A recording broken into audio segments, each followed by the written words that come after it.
Nigerian people, don't ever allow Muslims to be 51% of any place.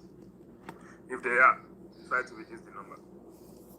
You see, this idea, right? You might not know that you are doing it, but you are literally doing that job for a lot of people that wants to overwhelm you and implement Sharia. Anywhere, even in the United Kingdom today, if you listen to folks who are not even ancestrally from the British, and they are Muslims, and they start talking, right? You will see there's a common theme across the board, which is why a lot of folks are having issues with Muslims now. Some of the reasons why they are having issues with them. Don't ever allow them to be the majority. They are always liberal when they are the minority. But they will be vituperating, they will be giving you signs that they are willing to do anything. But anytime you allow them to be the majority, you are done. See, I would not allow them to do this, so I would not allow them to do that. Macron is saying it's all wash. You are just one person. That's a right. If people had allowed Papa V's view to go and let Vajra talk after Macron spoke, you will see that they will contradict themselves. It's not because they are quoting anything. It's because the views that they have are not usually aligned. Some folks are not even Muslims based on the view of some other Muslims. People like Macron, somebody when they enjoy up and down Lagos. Some things that you do, some people will see you and they will say you should be killed immediately, that you are not a Muslim. And this is the issue. When we're now saying, okay, Muslims should come and speak to this in that dialogue, you will be the one to pop up. You are not a Muslim to them. Some people were doing Islam in some part of the world today. They say they are Shiites. Some folks say they are not Muslims enough. For some reason that they do not hold some pillars of Islam or something like that, they had issues with themselves, among themselves. You will go to among Christians, right? The reason why I can't speak to that issue of division is even the Bible, because I'm also a Christian, captures it on that hand and say there are different kind of ministries. I think that you will find that in Corinthians. So they probably might have a biblical basis for having different views on issues, right? But in this case, we are talking about Muslims. When it's time to criticize Christians, call me, I'll be here to criticize every evil thing that I have seen. But the point is, when you look at Muslims, Deborah is beaten to death for something that seems like blasphemy, even if it's blasphemy. And then you ask them, why are you doing that? Is it in the Quran? They will tell you it's not in the Quran. But meanwhile, there are some authors' view of what Muhammad did when he was alive, that some people have documented as a deed, if I'm not mistaken, that most of these folks would implement to the letter. And it's the basis of majority of the things that you also see here today. I'm not saying the Quran is also a saint or a saintly book or anything you want to call it. But the point is, Macron does not represent an average Muslim. It does not. And I tell you this because he probably prays and he thinks he's a Muslim, but when they want to kill people who are not Muslims, it seems to me like one of the people that they will kill alongside me. And the issue is now he's talking. And this is the thing with knowing your place in any conversation. Knowing your place exactly. So when Macron was talking, I think you are misquoting Macron. Macron has come here and said he knows that the religion is totalitarian. He did not pretend that he did not know. When you say and that the things that some people are preaching is absolute. He did not pretend that he did not know. He did not say he did not know. He's just giving his own preference. How I wish it was like this. But he accepted the way it is actually. So let's not mix people's opinion up. You are the one misquoting me. I started by stating a line of thought that I heard him use. And that line of thought was, even when Islam, when we have 80% Muslim, he said 80% Muslim, that we do not want so. That is your wish. But what does your religion say? And verily, within this conversation, right? Within this conversation, you would have seen something. I see that, bro. You would have seen something very important that you need to note. That thing is the fact that Islam in itself has codified within itself a system of government that does not align with any of that form of government that you are. So at any point in time, when you are doing your usual democracy, folks who are Muslims are looking at you and saying, "Hogwash, nonsense." So that's where we got to a point of differentiation where people say, okay, do you want to live in an Islamic state or in a secular state? You see, so those are the things we are now interrogating. Yeah, we are not having a discussion whether this thing is not totalitarian. We have agreed that both religions are totalitarian in nature. We have agreed that if they are given the free hands, they will run the life of everybody. But the question now is that we are now interrogating the preferences of the individuals. No, I know that it is not the preferences of the individual that is the problem, Papa V. The issue is you are talking like that whole group is not a tribe. You are talking like that whole group is not a tribe. It's not about the preference of the individual. For them, every day, every night, the Quran and the Hadith will always. What you are doing now is reinforcing the interrogation. What we are doing, what we set out to do, is to interrogate some of these things that some people feel that it is cast in stone or cast in iron. So now we got to a point where we want to interrogate it. And when you want to interrogate something, just like when the Christianity was interrogated during the Reformative age, people challenged things that were cast in stone. They didn't say those things were not cast in stone, but they put forward their preference, then challenged those things that were recorded as cast in stone, and then accepted the in fact, some were not taken off the books, but people just refused to practice them. May I mention a thing to you, if you don't mind? And that thing would be the fact that Islam is codified in such a way that you can't reform it. And let me tell you why I think so. And this is exactly where the problem is. It's codified in such a way you can't reform it. Why so?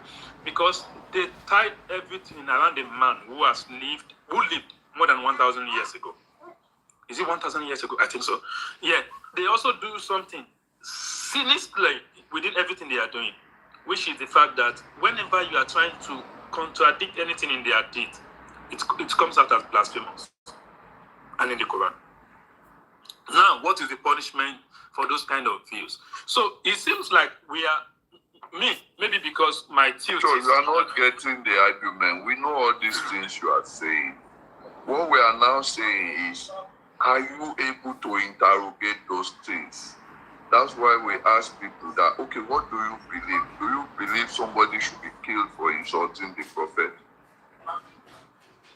So it is the interrogation that we're doing now, not that we are saying that what is cast in stone is not cast in stone. It was the same with the Torah too. Most of the things are cast in stone.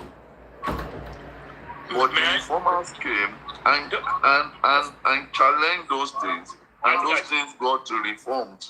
I think you are not getting me, or maybe it's me that's not getting you. It's one way. There's something we are missing here. But let me just wrap up so that other people that you want to interrogate, you interrogate them. And hopefully you don't come back to this cycle that I am currently. And in conclusion, right, for me is that I think we need to look for people like Bashir Ahmad, right? And get them to have conversations with us. That's my view when it comes to issues like this, right? Or maybe Vajraj, because I can feel some things in Vajraj's tone whenever he's talking, right? That gives me an impression that he's not so far away from Bashir Ahmad, right? Maybe someone like Vajraj. But the point is, at the end of the day, more Christians are getting killed. The essence for which they are killed, right? You can decide to politicize it or anything. But the point is more Christians are getting killed. And why exactly is it that you see a Y junction? You are coming from one of the axes. And then you see Christian on one side and you see Muslims on the other side. But you decided to go towards that place where that is predominantly Christian. Then people have the right to say you are committing Christian genocide. But everything, all the box still stop at the table of the people who were supposed to ensure that there is safety of life and property. Even if people say they are doing this thing and you have been working hard and it's obvious to ensure that thing doesn't continue, then people will have a lot to say, yeah, we are doing this thing to combat it. But when you are keeping quiet about it, when it was convenient, you politically use it to gain power. But when it's now necessary for you to do the actual job of correcting that thing that you pointed out, you ghosted. So that actually is also another problem. So I think, right, that there's nothing to reform in Islam. I have folks who are close to me who are in Islam. Whenever you start talking, the guard goes on, and when you ask them any point in time, do you want to be Yoruba, Igbo, Hausa, or anything, or a Muslim? They will tell you their essence in life is to be a Muslim. And that there, for people who understand a little bit of psychology and the use of wordings in psychology, is a very big problem. If anyone thinks their whole essence in life, right, is to be a Muslim or to be a Christian, it's a very big problem. So I will rest so that others can speak their own bit as well. Thank you. I think I'm next. No, it's Biruki that is next. I'm going after Biruki. Who will just come up? No, where I get? Now I get make me come back this place. He don't go again. Once sleep here, think you're next. No, he tell me say he go protect me. Say make I come back. Where he be? You don't talk about Just don't gaslight people here. That's if I talk my talk. Well, I see where people dey gaslight no drop people. number. Talk. Now we This where talk people to. don't dey gaslight me. Let him You dey shout talk now. We are Now we having a drop number for discussion. here. But Raji, please stay away from making blanket statements about No, it. Baba, no, no, Don't they sit talk me and tell me You how hear to anybody say they write. drop number? Let me make my point. Biruki, stop this thing now. Let's move forward now. Stop But this you thing. don't go run, Make But I you talk don't go my run. own. But you don't Anything go where I run. do, run, go. Me, I don't ever run for you. Let him What talk you now. Everybody don't hear you. Yeah, talk. I don't like this thing. Now, the point I was trying to make, this bad Islam today now, mostly set the pace for every fundamental human right that the so-called human right fundamentalists carry in their head today. It's now the bad Islam. That's one. Two, I don't think Muslims are the one who have killed thousands in Iraq, in Afghanistan, in Syria, and presently in Palestine. But yet, Islam sees the bad. Good. Now, people come and talk about reform. You see, and that is one thing, that is unique and peculiar about Islam. Because every other arrangement, social institution or social arrangement, can be subjected to the whims and caprices of those in power. Are you getting me? And Islam has refused such dynamism. It is labeled bad. How did we even get to this place? Some people want to achieve a particular aim somewhere. They look for people who have convictions because that thing affects those people directly. Stir up their conviction, fund them, midwife them, bring them up and use them to achieve their aim. After using them to achieve their aim, those people woke up to the reality that these people don't like us, so then we use us. They started going against them. Those people were labeled bad and were called Muslim terrorists. Evidences abound about how Netanyahu midwifed Hamas. Even Hillary Clinton herself had come out publicly to own the fact that they have funded ISIS and Al-Qaeda in the past, and that the residue of the funding and training and radicalization of those people is what is being today. So what gibberish are you people here talking? Trying to do as if Islam is actually what told those people to go and do what they are doing. When me and you know what has actually happened in history. No, come on. You see, there should be a level of self-reflection and a level of truth when we talk to ourselves. Argument is that other people cause the problem. You don't take responsibility for anything. Papa V, don't distort me. I'm coming. I'm coming. I know why I go carry on from there. Now, that is not to say just as human beings are, that in every, arrangement, there are no outliers or extremists. I fully agree that there are extremists in Islam. I fully agree that there are people who believe that caliphacy should be established and they are supposed to go and wipe out anybody anywhere. I agree. Are you getting me?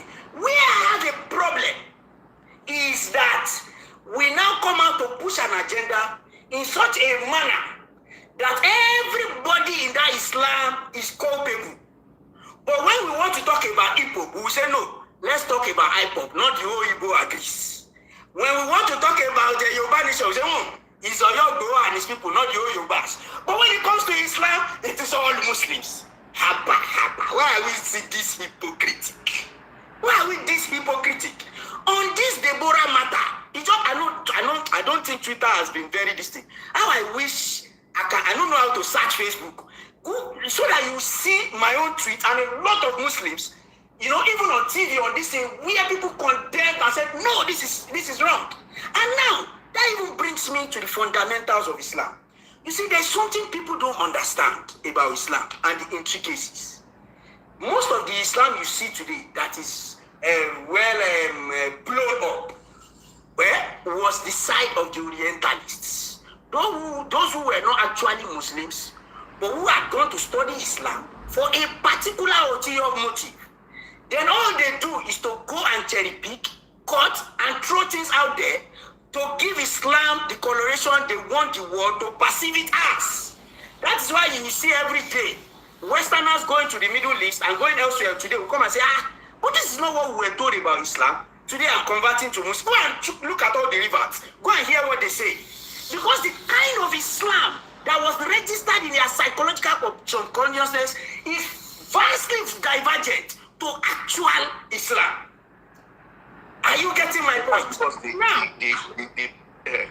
see this story you want to come and perpetrate here. These people have learned how to purge themselves from Islamic radicalism. They have done that. We have videos of even the king of Saudi. Some months ago, women could not drive. He carried out strong reforms. It's exactly the question I was going to ask Raji because in Saudi, UAE, they have a counter army against these people. But you are saying that we're only doing counter with mouth. We have not set up an army, just like these people have set up an army to counter them. So how will you counter an army with just your mouth or opinion? I don't come down. I say I go carry am from up. I did road. So now, not all Muslims. Are you getting me? Now, let me now go. You see the case of blasphemy. I was on Deborah's case when you got me. Now, in Islamic jurisprudence, there are fundamentals. Are you getting me? Now, there are other issues that is subjected to scholarly view, in which this blasphemy issue is one of them. There is nowhere, that is solidified that yes, blasphemy, the position or the this thing of blasphemy is dead. There are evidences where we had people who blasphemed and were killed, and there were evidences where we had people who did much more than that and were absolved. So there are contexts to all these things, and this brings me to the issue of context that somebody talked about, that that verse of Admira, that Quran 29 verse 29. Now we all know that as far as back as 580 or 530 AD, when Islam sprang up, the way of the world then was, whether you are as a tribe or as a social institution or as a gathering or as a religion, you must empower yourself to defend yourself. In fact, in a lot of cases, you must go and attack potential enemy, else you will be attacked. And we've seen this even pre-Prophet Muhammad. We saw it with all those initial prophets of the Bible. Samuel, Deborah, David, they all went for expedition. It wasn't because they liked war, but the way of the world, the dynamics of the world then is either you kill or be killed. And except you are not, you just want to play ostrich. Now, what The issue happened? now is that some people are applying that context today. Is it right to apply the context today? I've been patient to make this submission. Allow me finish now. I'm coming. I don't like this now. So there's a verse in the Quran. I'll maybe when I finish, I will quickly look at the reference. It says, "Kutiba alaykum al-qital wa huwa karihun lakum." It says, a battle has been ordained on you, but you are reluctant because Prophet Muhammad was reluctant. Quran now says, "Wa asa an takra ushaya." Sometimes you like some things, it is good for you, and sometimes you hate some, it is bad for you, and sometimes you hate some things, it is good for you. Allah knows best, but you know not. Why was this verse? Why did this verse come down? Because after Prophet Muhammad and those who believed in Islam were persecuted in Mecca, he ran to Medina. And when he was in Medina, they were still ganging up to come and attack him. Does he even need a revelation to defend himself? Now, to the treaty that McNaughton was talking about there. When Islam grew, he went to Medina, it was accepted, it was celebrated. He met Jews, he met Christians. They now did a treaty. That treaty was that, okay, we will live together peacefully in this city. When war comes, both Muslims, Christians, and Jews will come together and defend the city against whatever aggressive enemy. That was the treaty. And after those treaty, some people went back to be treasonable. And that was why they were killed. Now, as time was going on, they keep one or two people, they keep, betraying. So Islamic Empire to expand, they say, come on, these people, if we not do something. So there was, whenever battle, and mind you, most of the battle Prophet Muhammad went, war didn't even happen, fights didn't happen. That's another place the West didn't tell you about Islam. You know, this is like you watch films where the two armies will start at distance away from archers and two horsemen will come, they will talk. Because the aim is not to go and kill. The aim is come. I hope I'm safe from you. You are safe from me. Okay, you won't destroy me, I won't destroy you. And they left. A lot of battles it went like that.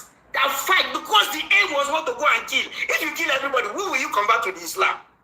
Now, to now tell you what I was emphasizing earlier, that Islam was the first to emphasize role of minority women and human rights and things like that. The two or thrice the Islamic Empire conquered Jerusalem, they had to go and look for the indigenes, the Jews, to come back and stay in their home. After Crusaders, the Christians have always gone there, sacked them, chased them away. Go and look at history. They had to go and look for them. This is the same Islam that me and you now. Let me finish my nonsense. Let me finish my nonsense. Thank God it is verifiable. Thank God it is verifiable. That is how is that the basis for human rights? I'm confused now. See, they go find Jews, come back. How is that basis for human rights? The right to your land? You now, when they do Lagos for Lagos. When the Arabs have been trading black people for the past 2,000 years, they carry people like you, go slave. Where human rights they then? They stop it. It is not the British people that they stop it. Where did they stop it? What kind of nonsense gaslighting is this? You when they look less than human beings, who are Arab now, Raj. You, Raj, when they talk here, they look you less than an average Arab to go Arab now. You even get more respect when you go Europe, past Arabia. If you don't know, they tell you that they give you more respect in Europe, past Arab. Well, I don't even get person for you now. Beautiful flag will come counter you. You know, she like all this woman suffrage. She don't read and well. She will come counter you with your lies. Dirty lie, you can't lie for here. See, they are in the forefront. Now, so you can't lie, say, Arabic Nobel. I think Ragi is on a roll for justification. He started well by admitting that some people, for their own this thing, they use the religion to execute their own agenda. But right now, what he's now trying to do is justifying. Why cannot you not separate and say, okay, those people who used the religion for a wrong thing, they are wrong. And then we can now set up an army of people who are in the religion for the right thing to counter those people. Not to justify. I don't understand. May I go now, please? Papa, no, you can't go. I'm not done. Sha, you can't go. So, I'm not justifying Papa V. I'm giving us a chronological context. So that because a lot of people have come here to just pick things, isolatedly and just talk about it. Now, what happened about that verse that it says subdue? No, the context of subdue there is that they pay tax to show allegiance, that we won't be part of those who will come and wreck or who go and plan against you. Not subdue that come to your knees, because even in Roman Empire then, all the people was guarding against. One way to concretize your allegiance is by your tax. This is the way of the world. This is supposed to be to your adherents, not to us, because us are read it as subdue. The interpretation should be to your adherent to say, oh, this subdue that is that's why I told you. That's why I told you. Translation. What you people are doing with it today. That's where the problem lies. And that is exactly why today religion, both Christianity and Islam, are misconstrued. Because during interpretation, a lot of language barrier has thrown away a lot of meaning. And that's why if you want to come and tell me about Islam today, and you don't know Arabic, but you want to quote a verse, I will just laugh at you. Let me give you an instance. In the Quran, it says, woe unto those who pray 5 times daily. Do you believe that, Papa V? The Quran was swearing for Muslims that were praying 5 times daily. But one ignominy can just uplift that verse and then paste it down. Even the Islam is swearing for Muslims. Are you getting me? But without the context. And the context there, which of those who are praying? Those who pray for show off. Are you getting me? So that is why you can't just go, pick one verse and come and talk without what is coming from before it or what is coming after it. So I'm saying this for academic purposes, not for people, and not to change anybody to Islam or to no, but just for reasonable people. So now, coming back Come on. Coming back to the Nigerian context. Jesus, every time you say now, that's another 5 Calm down now. Let him finish. He has another 2 minutes. Every time I've you been say here for hours. now, Why are you doing this? Why are you doing this? You know what I would love? What I would love is people to go and bring. I've said a lot of things here that can be verified. I talked about the Islam, the Crusader, the Roman Empire. These they are verifiable. These are not this thing. So now, on coming back to the issue, are we getting me, of our home and if Christians are being killed or not? It's only a fool or a stupid person that will say Christians are not being killed. But just like Nasir said, the problem is Christians are being killed. The way it is presented now is like all the Muslims in Nigeria are all people. That was Nasiru's point, which is my own disturbance. So basically, what you guys are doing is self-defending yourself. That they are doing it in my name, but I'm not part of them. Is that? Can I interpret it like that? They are doing it in the name of Islam, but that is not Islam. That you put a Mercedes-Benz logo on a rapport does not make it a Benz. Don't you think? Hold on. Don't you think, Raji, from what you have said now? Your message should be to those people, not to outsider, because outsider, for example, when they say they were identifying the people who came to attack them as Muslims. But you, as the Muslim now, is the one to tell those people, not the people that were attacked, the people who came, that you are not doing this thing as Islam. No. Brother V, that's where you people are getting it wrong.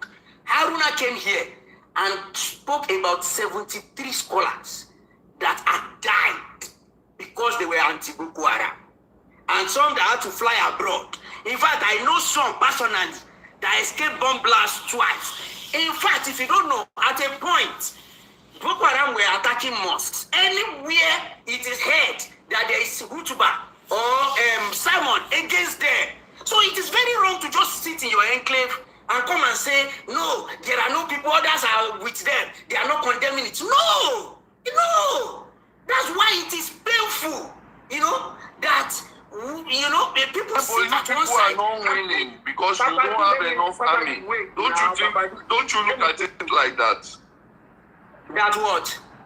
You people are not winning. The other side is winning because they have enough army and commitment. You people don't have enough army and commitment to the counter course. Can you not look at it like that? Oh yeah, good. Now let's go to that army and commitment. Wait a minute. So I get 20 minutes too? When I make my submission, I get 20 minutes? Stop this now. Now, yeah. Going on and on.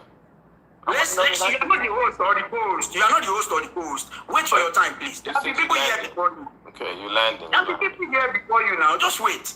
Now, Papa V, good. Now look at it. You know where the problem now lies? The problem now lies with a greater power that has seen an instrumentality in the conviction of some people. We have been here where people have alluded to the fact that terrorism in Africa and in Nigeria are being sponsored by particular people. Now, some people have presented themselves as instruments and are being used. Now, do you think we Muslims in Nigeria have the capacity, nor the arrangement, nor the army, nor the instrument of those sponsors to counter the narrative? You see, this is where I have the problem. When it's either some people are ignorant of this fact that yes, there are terrorist people in the name of Islam, but are also being sponsored by some people for their own ulterior motive, or we just wanted to look away from it and call Islam black. That's where I have problem, particularly when it's coming from enlightened folks who understand in the international geopolitics and international diplomacy. It's busting. If I hear you correctly now, you are saying the other side is being funded and being well financed, but your own side is not being funded and financed or organized. People telling you that Christians are being killed. The same people telling you that Christians are being killed, we are making noise about it, are the ones financing them, and they have alluded to it. There are evidences. I will land on this. Netanyahu today. Basically, you are saying that you want your enemies to be nice to you. If I hear you very well, you know this person is my enemy. You know that he wants to call me a dog and bad name so he can hang me. But I'm praying that he should be nice to me. Not a bad name so that it can be hanged. Yes. So that is your excuse. You are not willing to reclaim your name. You are not willing to reclaim your name or do what needs to be done to reclaim your name. You are just saying, oh, you are calling me a bad name, oh. You are just giving me a bad name, oh. You are a bad person, oh. You are my enemy, oh. Papa V, this is exactly what I'm doing here. Just like, for instance, Netanyahu, till today, has never denied siphoning about $1 billion to Hamas, $35 million every month through Qatar. You know, but today comes to the world to say Hamas is the terrorist destroying the world. Just like Hillary Clinton had alluded to the fact that they had sponsored ISIS, Al-Qaeda and co. Just like that man that went to the Senate alluded that they have sponsored Boko Haram in Nigeria. And they now come back to tell you that Christians are being killed. And then you sponsoring war in Sudan, just like the UAE has sponsored war in Sudan. Right. So wait. What are you missing? So may I go now, please? Sir. What I hear from you know what I hear from you, right? You don't want to take responsibility. You want to push all the responsibility to your enemy. And say, oh, my enemy hates me. So they are sponsoring my other enemy against me. So there's nothing I can do. Okay, let's allow somebody else. Let's allow somebody else to go.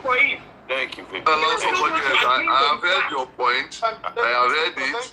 But what I will tell you is that, for example, my village is a small village in the midst of people who have joined this thing. Everybody in the village came together and said, these people must not enter our village. So we pay guards, we stay away, we bought guns to make sure that we defend ourselves.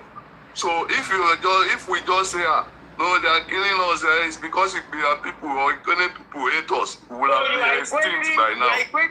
the Muslims who are not doing Okay. that now. So, sir, you will go on and on and on and on. Let me make my quick submission, okay? It'll only be 5 minutes, bro. What do you want to say about this thing? Are you a Muslim? Let me tell you what I want to say. Are you a Muslim? Wait, let's start from there. Are you a Muslim?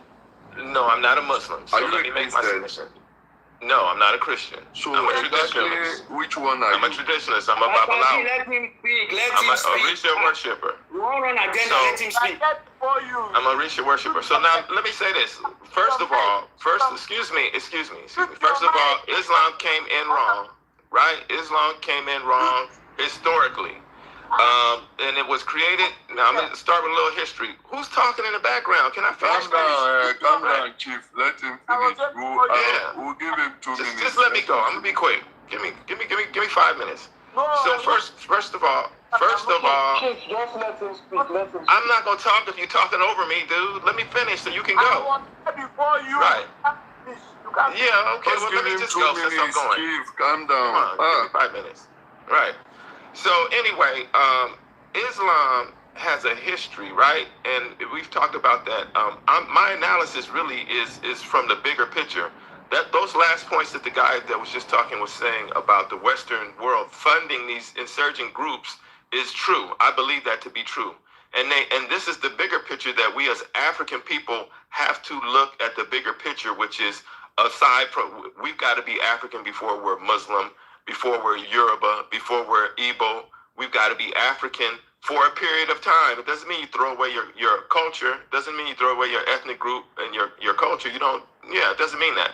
But what it does mean is that we recognize, and we study history, right? We study history and recognize that these Abrahamic religions come out of Africa. However, the Arabs that got a hold of it, these are mixed Africans with other Indo-Europeans. These are mixed. As time went on, they became more mixed. Their ideology and their culture is mixed in, and it is anti-African to me in a lot of ways. Especially, you can see how the way women are treated. Originally, the whole purpose was the worship or the ideal of man, woman, and child, and then it later became the Father, Son, and the Holy Ghost. But this concept of man, woman, and child is the ancient Egyptian version of this, the Kemetic version of this, that the Abrahamic religions took from this. They were in the area and they were, around it, the religion, and they created their own religions out of this atmosphere, out of this time period of and philosophical thought that was the dominant culture and practice was the Kemetic religion. It came out of that, right? And just for the record, the people that started Kemet were the short people from the rainforest. It was the Twa, they called the Anu. And their cultures was much more egalitarian, where the women and man made decisions in every important thing. And so we need to look at that history. But it's very interesting how it came to parts of Africa, Islam. It has a very negative history how it came in. Not all cases where it was forced, but it has been used economically and politically, right? Islam has. And we look at Christianity, how it came in, right? It was, and we were indoctrinated into that. And Victor, when you say it was written in stone, that's dogma. Another word for written in stone is dogmatic. It's a lot of dogma in it. And the Sharia law is anti-African, right? And I'm not suggesting that the Sufist division or sect is Sharia. I don't think it is. And I've learned from other Africans in here that it doesn't support Sharia. But at the end of the day, here's another twist I'm gonna throw in there. That the allotment of Oyo, what was the Babalaos advising him when he engaged in selling his prisoners of war? That's why I'm over here now in Americas, partly. So we were fighting each other. We're fighting Dahomey and fighting each other. This is the lesson in history that we have to look at. Now we're in Nigeria. We're fighting each other. And the Western world is funding Boko Haram and NGIM or whatever it is in the Sahel and all these other insurgent groups to keep Africa divided and fighting with each other. And we're missing the whole fucking boat. So the religion thing is we need to really oversee that, or however they say that, overstand the bigger picture of that. And or else Nigeria is the key point, the key lever to Africa's success in a lot of your ways. own solution, if I hear you well, Sha, is that we shouldn't even have religion, or we should go back to prehistoric religions. Is that what you are proposing? I would propose that if there's going to be any spiritual or religious practice that's going to be part of the how do you turn people away from the faith they have chosen now? There is no way now. That's not practical. That's not a practical. You can't turn them away, Victor. But what you can do, you can't turn them away. What you can do is educate the people, especially the younger ones, about the history of it, and they're going to make their own decision, right? So that's key and important. That's why a lot of the Muslims, when they first took over ancient Mali, is that they start to downplay and to suppress the intellectual atmosphere of ancient Mali. They started doing it. As time went on, it became more and more Islamic teachings and less of the sciences that we were doing. And they downplayed it, and they keep the people ignorant in Islam. That is not African culture. That's anti-African right there. We're intellectual. We're academic. Let's hear from other people. We hear you, but what you are proposing so let me land with this point. At where we are right now. Okay, let me land with this point. Let me land with this point. So the final landing of this point is this, is that it's going to take African solutions to fix African problems. And we do need to look toward our traditions. The Hausa and the Fulani have their ancient traditions. They need to start embracing those and looking to those, and as well the Yorubas too. But don't get confused though, because like I said, what was the advice the Oyo was taking when he was taking prisoners, selling prisoners of war to the white folks, who later turned on them. So we got to look at that too. So I land right there. I hear you, Sha, but what you are saying is not practicable, except the people, the adherents of those religions also have the resources, the conviction to set up the schools, the mosques, the training, the funding that will now, let's use the word, de-religionalize people, which I don't see it happening right now. Let's hear from Chief, and then we can hear from Ruki, Beautiful Flower, Adam Logo, and Oji. So please, let's have Beautiful Flower first. Then Chief next. Okay, Flower. I can hear you, Ayo. I can hear you. I want to say something. Which one are they jumping now? I want to talk to you now. No, be Ruki. After Beautiful Flower, you go next, then Chief. Please, Beautiful Flower first. Go first. Beautiful Flower. Next. Can you hear me? My network is bad, but can you hear me? 100. Okay, thank you. Hi, everyone. So, I came up just to respond to Raj. And I think I've listened to him enough to know that he just mumbles things. So, he will throw events and then he will squeeze them together wrongly. So, it's almost like he had the right information. But then, everybody knows that Abubakar Lawan started what we call Boko Haram today in 1995, right? It was started, it's an homegrown thing.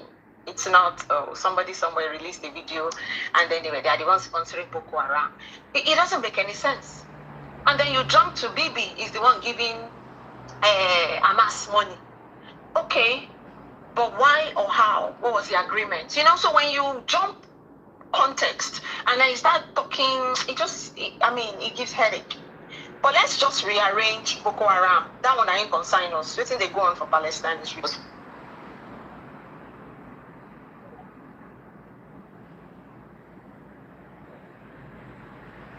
Go on now, Beautiful Flower. Can you hear me? Yeah, we can hear you. Okay. Sorry. Bad. I don't like my office reception. So Abubakar Lawan started, and I'm going to rush, please, but this is important, right? Because sometimes it depends on the number of people in the room.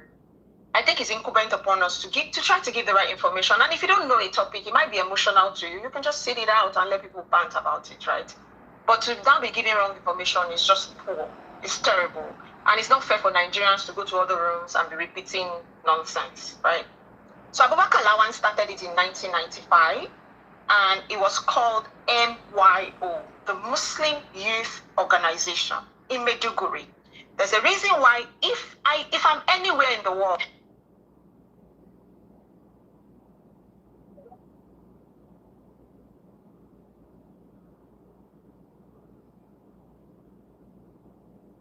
we lost you, beautiful.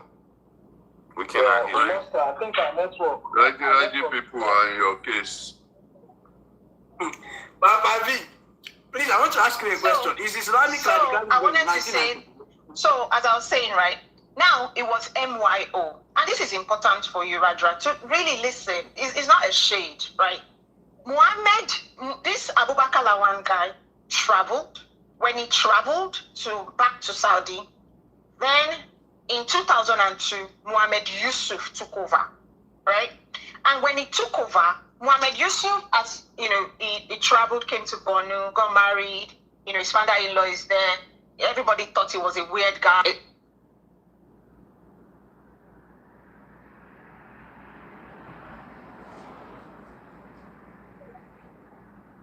She needs to go and come back because she's beautiful. You keep breaking long breaks.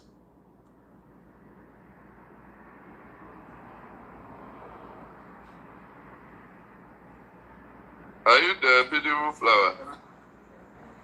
I moved again. Sorry. Is it okay now?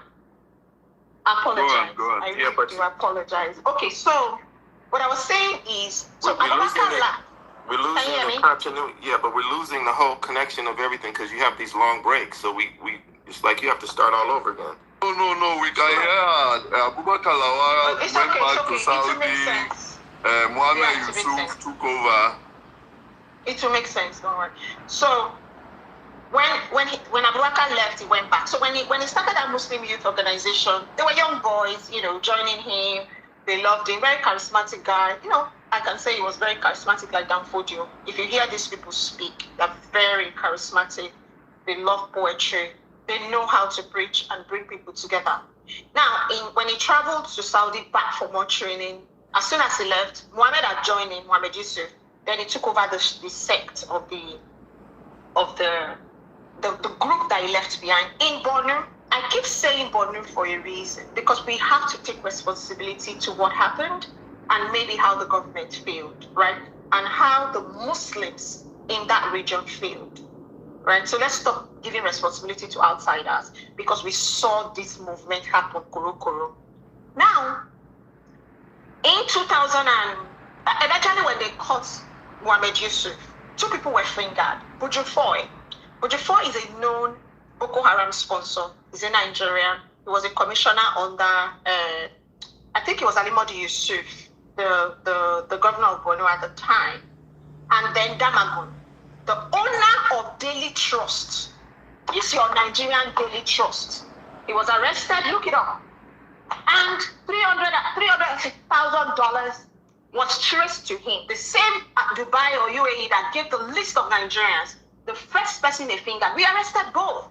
Bujufoy, Alion Dume, and Mohamed Damago, the owner of Daily Trust. This same Daily Trust in Nigeria and other people, right? Somehow, they were arraigned in Abuja. So don't think maybe we didn't try to fight this thing long time. This is under PDP, long time ago. So don't think we didn't try to fight them, or we didn't try to come at people that when the money was coming in to really start getting these people ammunition, and Nigerians and these people didn't fund them. Now, where did they get the boys from?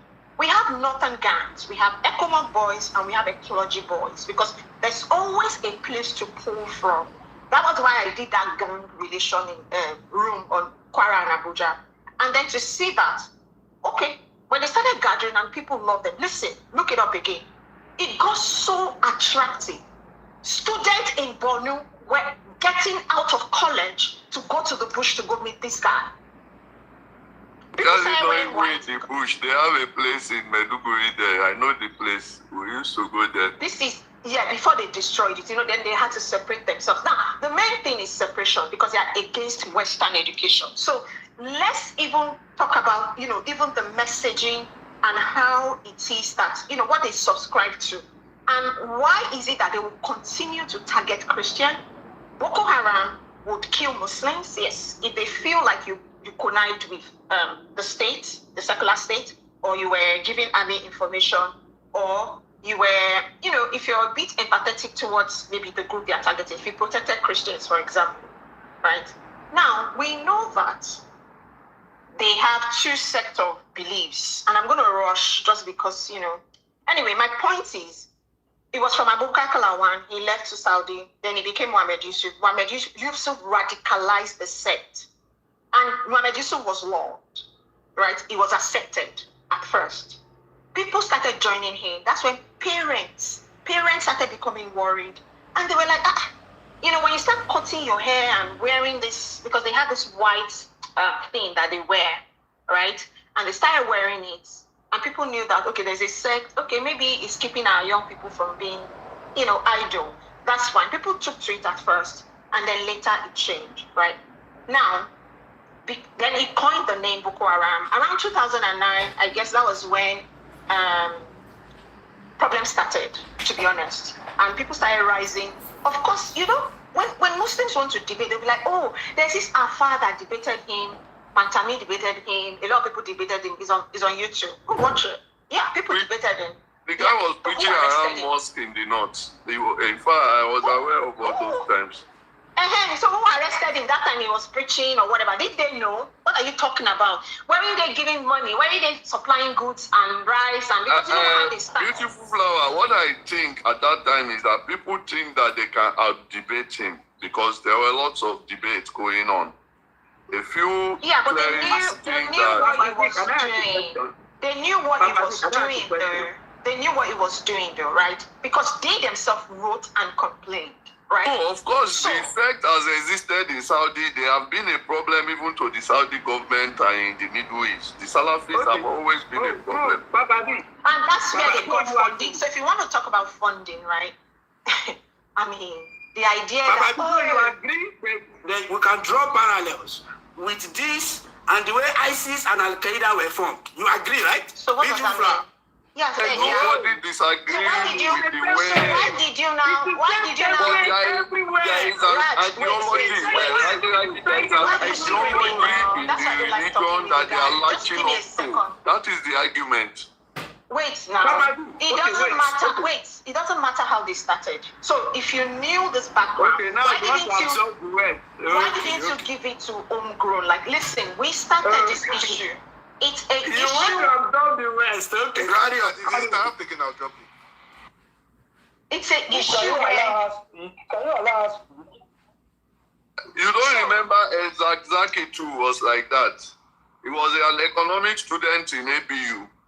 When he went to Iran and came back and started the Shiite movement. And Iran was funding him. So these people had funds from home, right?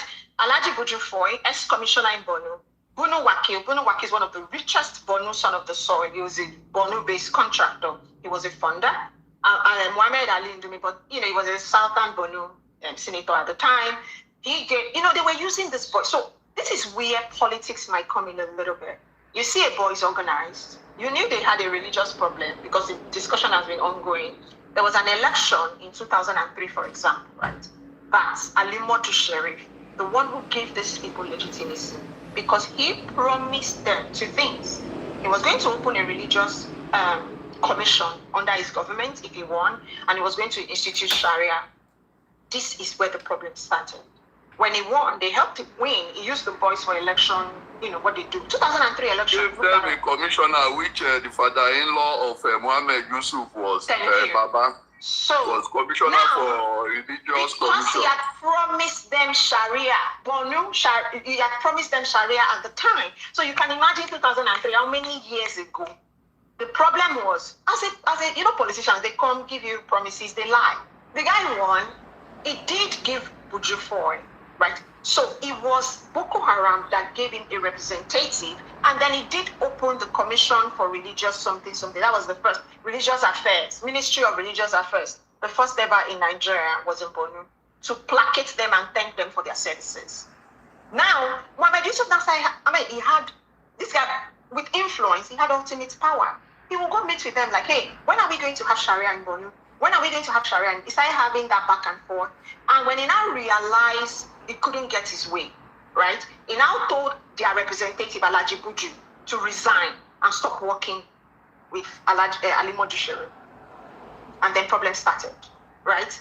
Now, he now became more vocal and started criticizing the government. This is where the problem came from, right, with him.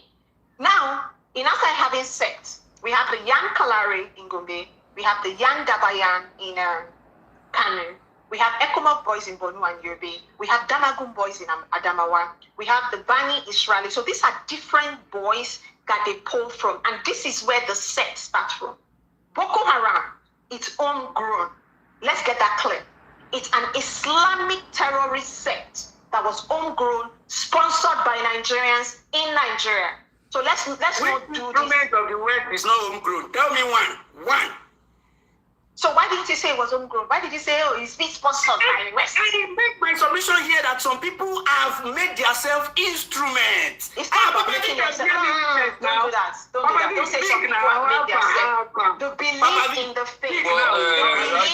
But what you did not acknowledge is the fact that within the religion itself, there is an established extremist sects, which has operated even from Saudi Arabia. Yeah, now it's not recorded. Oh shit, it's not recorded. I said it unequivocally. That's not true. I was here. Fundamentalists and extremists. That's not true. I was here. Don't do that. No problem. I don't So the enemy can latch on to what already exists, like Yoruba will say. So okay, now let me tell you, sects, those purist sects already exist in the Middle East. They were just transferred to Nigeria.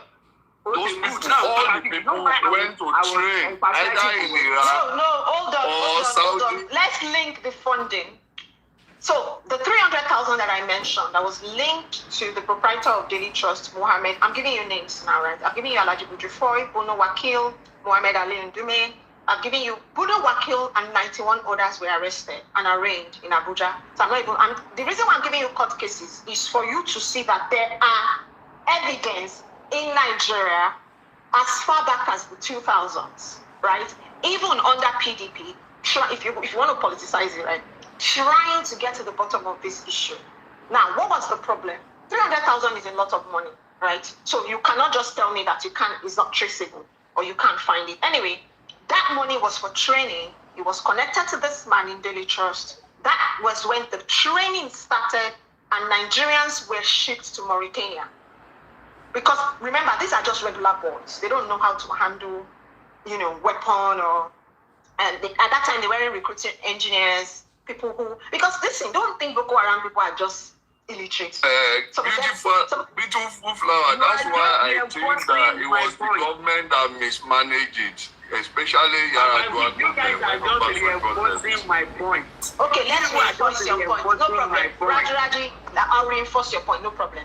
I don't want it to look like maybe you're supporting or defending Boko Haram. I'm just saying, like, all this extra context is important. If you had it, and if you have said it in the room, maybe most people won't even be riled up to respond to you. Anyway, no, because you now remember the funding. I started from Hillary Clinton. Why would you start from Hillary Clinton? Are you not getting it?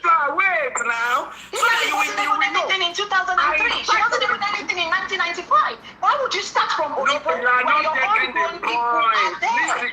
It doesn't make any sense. You are not pretty well to listen to.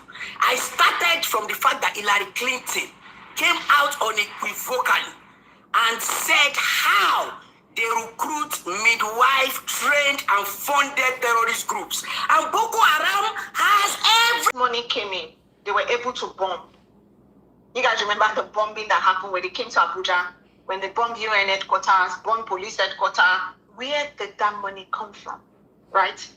This is the issue. So before you start going to Western people who built a mosque for him, because they raised money, they started doing membership due. People were members. They were donating. External funding came in. Before, when they arrested all these people, they now started bank robbery and police station, because Nigeria did a lot of work as well. The Nigerian government they tried to squeeze. Remember, Libya has not happened. Then they tried to squeeze because weapon motorcycles come from somewhere. If you watch these boys, when you see organized crime, you know it because organized crime would have a way to move. You understand? So, and these are Nigerians that were donating to these guys, enabling these guys, and even championing the cause. Even when other Muslims were going against it, like this message of this guy is wrong. Let's not encourage him because the biggest problem was he didn't want people to go to school. And the North already suffered from this thing anyway. So anybody having charisma,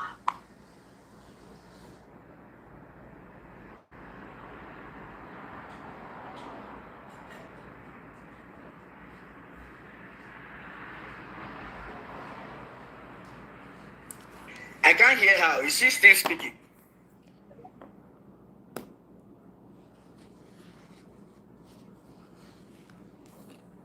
She don't finish. If like her network, no. She's just re-emphasizing my point. She's trying to not to go to where funding. She's trying to tell us funding is within.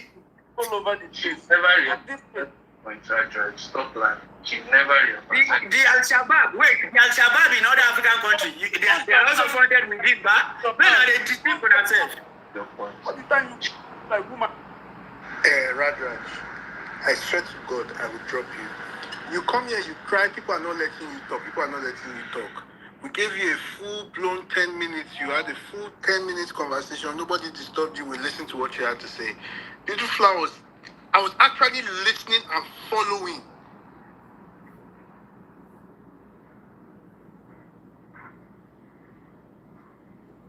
It funded first, before the international people started funding it, but you just didn't want that to land. Rajat, I'm not going to let you speak on this space because you lack decorum. You cannot think you want people to listen to you and then you will not listen to any other person else. I'm sorry, I don't respect that. If you want people to listen to you, learn to shut your mouth and listen to other people. It's a debate. If she's done, if you think what she said is not right, you respond. It's simple as that. But you want your way, you're a terrorist. Rajat, you're a jihadist, you're a terrorist. I'm telling you, you're a radical. You're a radical. I'm scared of you. I am scared of you, Rajat. But if you come by BS, they can call drink, you know go. You dey fear him. You say, I think that for my ass call booze. You know go. Fried goat. Are you back now? Okay, who is supposed to go next? Let Chief No, let her finish. Let the flower finish now. If Be okay. let her finish. No, she's back. She can speak now. Victor. okay, can you hear me? Yeah. Sorry, Biruki. Sorry, Yes, we can hear you. Okay, Go on. so I'll just land on this, right? So we have the names of Nigerians. There's a mosque that was built for this guy. It's called the Ibn. Obasanjo went to the Nigerian army bombed the mosque, but Obasanjo went at the time to negotiate. So let me just clear something up. The statement that Jonathan made that Boko Haram fingered Buhari, it's not a negative statement. It's not a endorsing. They usually name people. Both Obasanjo has been a mediator forever, back and forth with government and them. They usually name, because our side, Nigerian side will bring a representative. Then they will now nominate somebody they trust. Obasanjo did a lot, but it's just not available now because Obasanjo is a great negotiator. He's in Eritrea and Ethiopia trying to settle those issues. So let's just clear that not talking point that, maybe Buhari is now a Boko Haram or a sponsor. They will bring their side because it's negotiation, right? They'll bring their side and then you bring somebody else. And most of the time they call on people. Obasanjo went to that mosque after the bombing of that mosque. Nobody was able to bring him out to discuss. When Obasanjo landed, they respected him and they came forward to negotiate and to lay down their arms with the Nigerian government after this mosque was bombed, right? This mosque was also sponsored by Saudi, right? And Nigerian government has all these documents. That court, let me tell you why the Bunu Wakil and the 91 others that were arraigned and why these cases was, again, sort of under the rug, if I can say so myself. It was indicting a lot of people, one. And sometimes the Nigerian government will be like, well, for the sake of national security, right, let's protect the cohesiveness of the nation than bringing out. It's just like the Epstein file, right? Somebody's in jail for Epstein issue. But then they came back to say there's nothing in the Epstein file. But Ghislaine is in jail. So what is she in jail over nothing? So what the government will do is they'll rather not give us information. If it's going to indict a lot of people and just cause, so for the sake of security, we may never see the new list from Dubai or from UAE. And let's just rest with that. It doesn't mean maybe the government is in cahoots. It just means the names on those lists now wahala. So the government will decide, listen, let's just leave it alone and go fight the war. Because at this point, Libya happened. So 2023, Libya happened. More proliferation of arms. I promise you, the two people that deal with arms are not even northerners. Erioka and Delta guy, where they bring gun to everybody.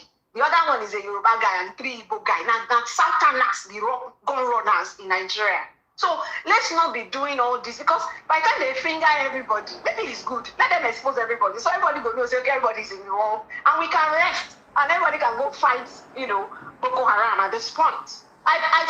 There was a video that I posted yesterday about the machine gun that boy was foolishly using. He's going to lose his ears. Anyway, this weapon, they are shipped, right? And when they are shipped, only a military can order it. But they have it in the bush. So sometimes you wonder, how did they get it? Because even a gun runner cannot buy it. They can fake paper and maybe use Niger military or Nigerian military. But there are some things you don't just buy in the black market. Even a gun runner will not have it, but they do have it. When Buhari gave them $50,000 because they told him they were going to shoot his, when he went home, they told him they were going to shoot his airplane. It was not a joke.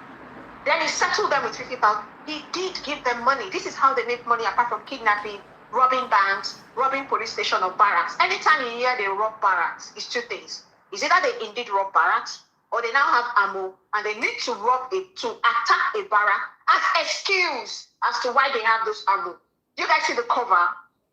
Somebody has successfully given them weapons they are not supposed to have, but you need a cover story. So indeed, it's either they attack the Nigerian army. Anytime you hear it, they did attack the Nigerian army and they're going for the armory, which is impossible to go anyway. But let's just assume these boys overpowered the Nigerian army and went to the armory to get more weapons.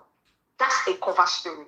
Somebody somewhere in the military has done paperwork to give them access to this thing and taking money. Because there's corruption everywhere. This thing is homegrown. Before you are believing other nonsense. Jonathan did a good job. We got one of the best trucks that if they caught you in Bonner and you've handled gunpowder before, you will put your palm on that machine and it can pick, even if it's 3 months ago. It was that good. Jonathan was doing a good job. When these Australian mercenaries, because Jonathan hired mercenaries, I know mercenaries they are not merciful. They'll kill everybody. The Nigerian army somehow thought they could do a better job. They were jealous of those contracts going to foreigners.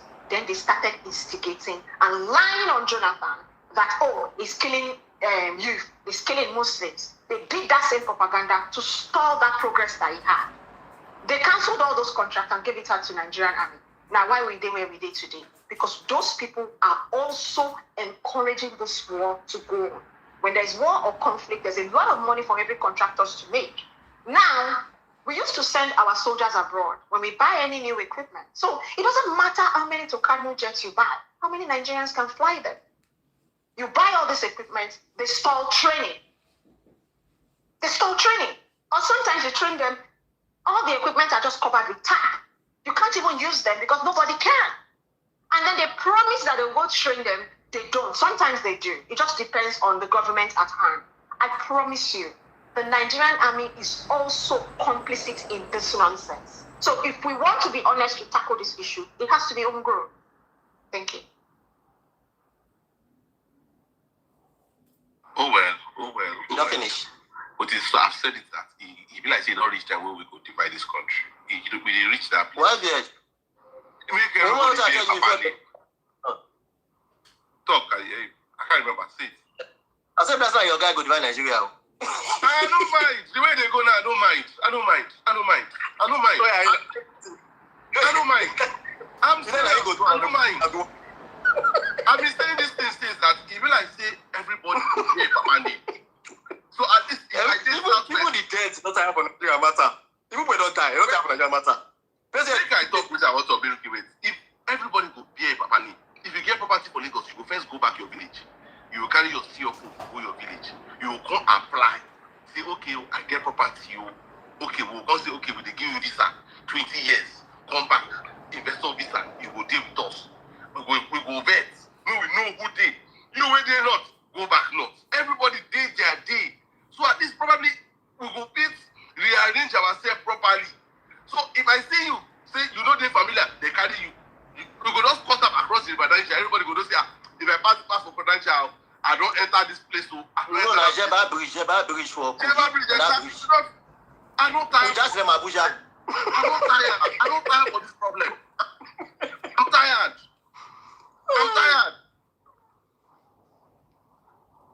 I beg, make I talk before I sleep, white bear. Talk. Biruki, don't talk. If Biruki never talk, after you I think it's Buruki. Now my turn. It's just since a shower. I say after Chief, you go talk. After Chief, You now don't send Macron and Raj away. Who is going to defend? There's nothing to defend now. Look, white bear, sometimes we only have a very simple problem in Nigeria. It's very, very simple. Very, very simple.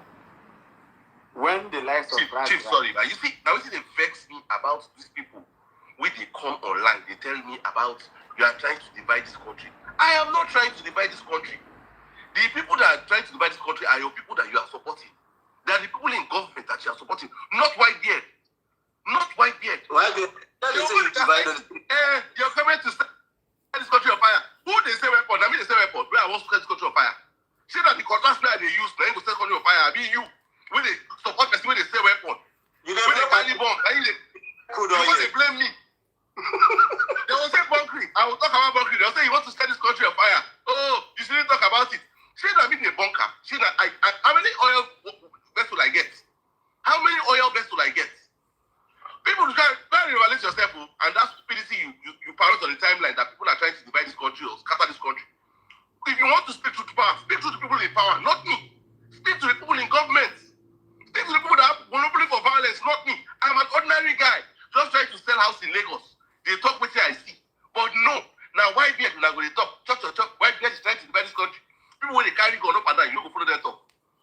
Please carry on, sorry.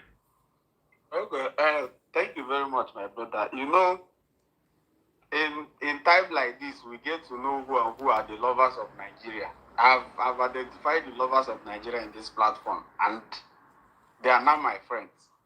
See, white beard, a lot of religion is not my problem, to be honest with you, because every religion has the good and the bad side. But my problem is those that believe in this religion and they refuse to understand that before you become a Christian, you're a human being. Let me say, I'm a Roman Catholic. But those that know me know very well, when the late Pope was pushing a particular agenda, I'm a Roman Catholic, but what made me a human being is to understand what is good and what is bad. When a certain individual who is with you in the same religion you're practicing is pushing a bad agenda, what you're supposed to do as somebody that knows what is right and what is wrong is for you to be able to say, this place and this thing you're doing, you're going in the wrong direction. Which is why, my Muslim brothers, if there's anything most of us will not do, is to cover the truth and lie to you guys that things that are happening are not happening. I will not do it. I will not do it. Chief, sorry for interrupting. Breaking news. Khan has said that there's no such thing as a Christian genocide. So may everybody assign a family. Go and arrest. You cannot cry more than you believe. Go and arrest. I said it a few days ago. That when Aswaji finishes his meeting, they will come and tell us their own story. Let me tell most of us here. See, there's no religion in this life that has nothing to do with politics. there's always a political aspect of every religion. There's always a level playing ground for them to come to the table with the politicians. If you're a Roman Catholic, if you're a Christian, dig deep about your religion. That will do you more good. Not when you see a man of God or when you see Jesus Christ, you picture him to be the most holiest person on earth. And the same Bible you believe or the same Quran you believe in told you that a righteous man also sins. Now, for you as an individual that think very well that this same righteous man that tells you to live this same life also sins. Now it's left for you to also know that you as an individual can also sin. So everything you read about in the Bible and Quran is not for you to isolate and say you died there like that. I was once a Roman Catholic. I used to carry it in my head in Kano State. Like I used to teach both adult catechism. But when I started digging deep, I started telling myself the truth. Not to be an extremist. Not to be stagnant in whatever thing I was told. Which is what the reason why we have our religious and our Muslim brothers. We are simply saying, when Boko Haram started, it started somewhere. You that you're coming here today to say Christians are not being killed. When this issue started, were you able to condemn in 2011 and 2010 when they were bombing churches and the likes? What did you do? Were you able to say this thing they are doing is not good? The answer is no. And some certain people today in America decided to say these people, they are killing these same certain people, and you're telling them they are lying. How are they lying? Now, if you're a Christian listening, there's no religion that doesn't commit any crime. Religion is humanly made. Every religion is humanly made. Every religion, a person arrange am. And anybody who arrange those religions has his own sentiment and his own biases. Which means anything you're reading, anything they tell you to do, you must not do it because you're also a human being. You have your thoughts. You think. You know, say if person buy you, you know go they happy say they buy you. So why would you support somebody to buy another person? So if somebody is telling you today that I am living in the north, and as a Christian, if there are some certain things I will say, they will buy me. And you're coming here today to tell the person is a lie. I listened to Raj, even though he was triggering me. But the point I was also picking is that even him talking does not know that his religion is telling him to be radical. Raj told everybody in this place that even when people did not approach his religion with war, that they should approach them with war to tell them, if you are thinking of coming to war, I will kill you before you think about it. So you're telling me, even when I'm not thinking about attacking you, that you're going to attack me. To me, as an individual, I see such person as somebody who has a low self-esteem. If you're coming to me to attack me when I didn't even think about it. I'm not even planning to. And you're coming to me to tell me you're going to attack me if I ever think about it. And Raj is telling you is right. And you're telling me you're not preaching, that your religion is not preaching those guys that are killing people because they are not joining your religion. So it's very, very simple. We shouldn't in any way, because you believe in any religion, isolate yourself and say you died there because of what somebody wrote 1,000 years ago. Life, religion, people make amendments, which is why even when the late Pope was preaching homosexual, most of us that believe in nature, that a man and a woman should be able to consummate, we were going against him because we know everybody, every religion religious leader, every politician, everybody that has power, that has influences, can use it to do anything. Anything. Same also with all these Muslim scholars. They have their biases, they can use it. Same also. Round up, Chief, round up. Victor, I will round up. Now, so if anybody is telling you that you should die on top of Bible, you should live the life they lived in the Bible, you should do this, you should do that. You're a human being. You read the same Bible, you know where if they do that particular thing in the Bible to you, you won't accept it. Same also in Quran. Why go about preaching for people, interpreting, even when the language, and the craziest part of it is the interpretation. You guys will come, they wrote something in English, in a word that every same person will read and understand. You guys will interpret it to suit you and suit the agenda you want to push. And you're saying Israel, when you're radicalizing yourself, somebody should not come and use you. You're lying to yourself. So when you see the vice president going to UNG to talk about Palestinians, Israel have an agenda they are pushing, and you have your own agenda, and you're saying Israel should not push their own agenda because they are not human. Are you not being? I don't even know the word to use.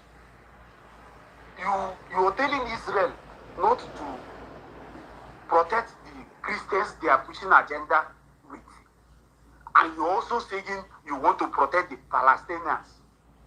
Are you not lying to yourself? Are you doing what Allah said you should do? Is it not even the blasphemy in nature?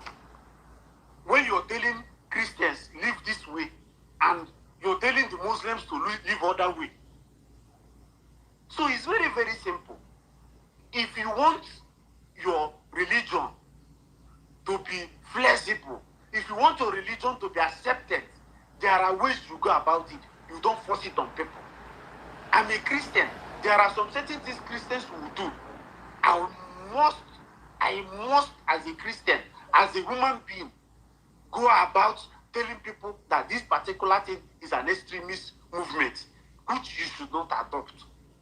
When the Pope was preaching gay marriage, Chief, you don't talk this thing before we don't hear you. You don't do. I beg. It will not do. It will not do. So, I have a question. I really want to ask DF some questions because I just entered house now. Well, okay, Chief, finish. No, Molosh, call me. Okay, let me finish with this. If my northern brothers, to you guys, all we are saying is, if any killing happen anywhere in the country, whether it's in the west, in the south, in anywhere in the country, if it's a wrong killing, come out and call it a wrong killing. Nobody is playing politics with anything, but we are simply saying Christians are being killed. Not Benue, Southern Kaduna, these places are. They waste your time. They preach to people when no one answer. Before they cancel, they threaten people. Oh, this guy don't want to stop. If you leave this guy, he will talk forever. But one thing I really got from what BF said, what is the core fundamental of these people that actually makes them act the way they act? You know, it still comes down to the Quran. They interpret the Quran in a different way. Like you said, the guy was charismatic. It's good to be charismatic. Even Hitler was a charismatic person. You go, they see Hitler and they talk like this, go, they vibrate. Everywhere will shake. You go, they believe say what's in this guy, they talk makes sense. True. I watched some translation of Hitler, some videos where you see him, talking, but you don't know what he's saying. But when you see the translation, you can see what he's saying. That's why I could get so many, Germans to believe. Understand what he did. To believe what he was saying, So with these guys, the Abu Bakr guy and them that, got married and everything. What really radicalized them is that they studied they were looking at different types of Islam, because I know they have the Shia, they have the Sunnis, right? In the words of Macron, Islam is totalitarian. It doesn't give you room for dissenting opinions. It's what they said. I did not see it. It's based on what Macron has told us. So are you saying those guys that side with Boko Haram, the Abaka, I don't know their name like that, they were being totalitarian? So, they are the purists. They are the purists. So, in every belief system, there is people who want to practice it in a purest form. There are people who say, so these ones are just the purists. They want to practice it A to Z the way it is written, without any relaxing, without any putting contest, without them changing of situation. To think that, oh, this was written back then, it can't be the same now. Okay, I'm getting a bit of understanding of, because I know these things, but sometimes it's good to juggle your brain and actually understand where these people are actually coming from at the end of the day, you know. But to have it when we were in school, brother Sue, there are some people that took SU. They break people's TV. Omoye Unilag was hot that time when was this pastor that is now in the expressway, student union. It was tough that time. Why is Thank you, Pastor Kumi. He has calmed down now. That time, you can't watch TV, you can't cut your hair, you can't do your ring, you can't do. Jehovah Witness people, they are part of the right. So now, without us deviating, sorry, because it's beautiful flower, I really want that. Jehovah's Witness were still Libra compared to brother Deeper Life. Deeper Life is the name that time. Brother, Chidi will speak because she's been here for a very, very long time. So, Biruki then Chidi. Chidi, please. So I'm following the trajectory, yeah? So like we said, no, I know you have not been here, you have been outside. No, I'm not talking about picking people, I'm talking about the question I want to ask a bit flat. Like I have the question, but I have so many information in my head that I have to even come up with the question. Like following the trajectory, yeah, they were sponsored locally. What was the idea of sponsoring them locally before? Yes, they went to Iran, they went to Saudi to get, learn about Islam and become more radicalized, and they came back to Nigeria. There is one particular Islam that Saudi Arabia exports. They don't allow them to practice that Islam in Saudi Arabia. I think it's called Wahhabism or something. I think. Because those people want to overthrow the Saud too. Yes, so they want that thing. Those people don't believe in kingship. They believe that it's the caliphate that should be ruling. Can Beautiful Flower just answer that question? Like, what are they drinking in that Saudi or Iran that they are bringing to us in Nigeria here? Because you see, at the two end, when the prophet died, one party say no, it must be the followers by this thing. One party say it must be his family. So those are the ones of the family became the share. They went to that side. The one that say no, it must be followed. His deputy must follow. They don't believe in Mecca at all. Not consider Mecca. They get their own. Sunni, they believe in Mecca. So basically, I just stop much. What I got to say. A lot of these people are just purists, and honestly, you can get into the purist this thing because my brother got into it that time. If I eat with spoon, my brother go say, "Chibi Agbere, I can't eat with this spoon again," but I hear me back there.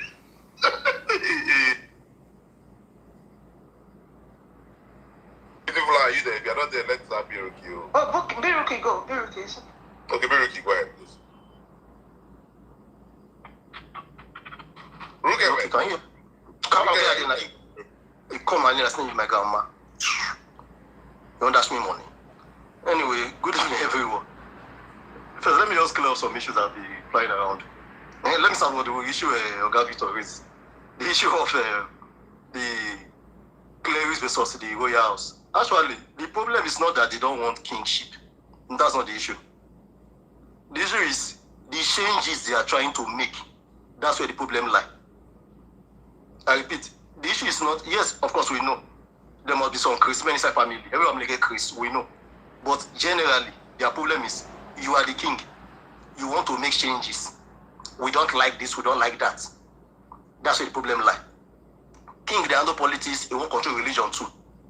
You say, okay, it's not talking about religion, we agree. But when you want to make change for the country, and that change is backed by religion, you have problem.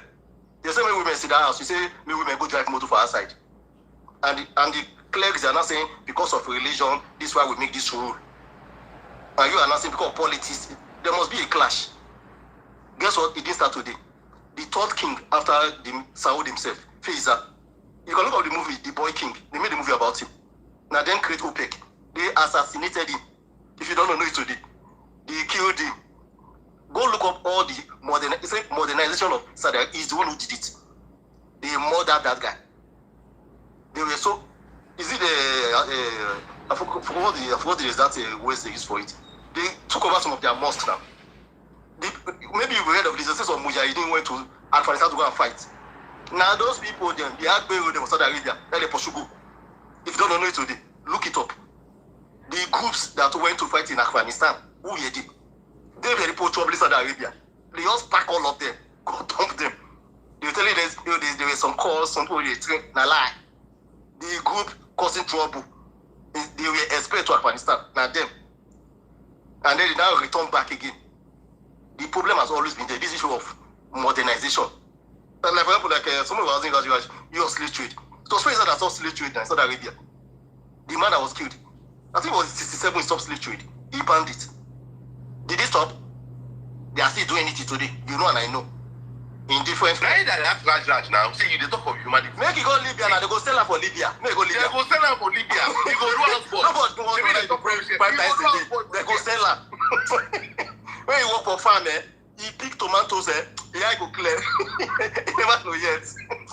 I see, sorry, I have said this thing, man, that nicest people to black people, but as much as people don't want to see, is the white man. White man are the only people that as black man and say, okay, you are my equal. I say every other people inside around the world, they don't look at black people as equals. Notice and no peace. You be human being. You go first be human being. People don't know that you exist. People don't know which class of human being you belong to. You don't know who exists in their book. White men are the only ones that looked at black people as equal. They are the only ones. Other people don't. I'm telling you guys, other people don't. So hold on. White supremacy exists, right? And then you do realize that white supremacy is a concept. Oh, rest. White supremacy. How many are white supremacists? How many white supremacists do you have? Don't come and deride this topic. Oh, can I say that white people are the only people that look at black people as equal? Please, if you want to bring all this your feminism on American agenda, come to another space. Very keep this carry on. I've said what I said. White people are the closest people. I've said what I said. They are white supremacists, yes. It's not black people that respect white people. It's all black people that respect white people. Don't come here and give me all this bubble juice, I beg. You come and use what? The only people that even cancel slave trade was white. The answer that right now in the Arab world, slave trade is still happening. Right now. You when they talk, you will go Libya now, they will turn you to something else. You tell me something. They don't use to slave America. White supremacy, how do they do for America? You can't speak English for here, they speak to history, like say we don't know everything in the top. Let's call a spade a spade. Please, I beg, carry on. Right, not be quiet. That conversation. Reverse you. They not catch you go say for slave America now, or go Brazil, go cut sugar cane. When you watch some tobacco for Virginia, plant corn. You're going to see the white man. I'm not saying white man is nice. White man wicked. I know white man. I'll be a better person than neighbor. I better pass my neighbor. They're better pass my neighbor. That's I'm just telling you that they're better than a lot of people that we look up in this world. They're way better. People who catch Americans, they say. First war, American Navy go. Not against them. First war American Navy went to, not against them. They catch Americans, they go sell them. Anybody can look it up. This is not be gist. You don't? Like, today not for that topic. Anyway, the second issue was this. I think it was Son of Man, or I've forgotten his exact name. He asked me a question. Did the Bible not say, suffer not the wish to live? But the problem is this. The book was written in English. They translated it into Latin and then to English. They not get similar word in English. The closest word to it was a wish. But the issue is this: in their own tongue, who is a wish? Let me say, for example, come to Nigeria, say who is a wish? Oh, they go coven, they fly for night, then I wish. Their own wish that people misinterpret is this: somebody who discuss, tap into powers that's not from Jehovah himself, according to them. That person a wish. You want to know about the future, you consult. You say that person have familiar spirits. You are not, remember, the issue is not, the problem is not you want to know about the future. No, that's not the problem. You want to know, you can meet your priest. They have Umin and Tumim. You will consult. Even David consulted. I want to go to war. Oh yeah, Abiata, Eliza, tell me, Alpha. He could consult. But which power are you using?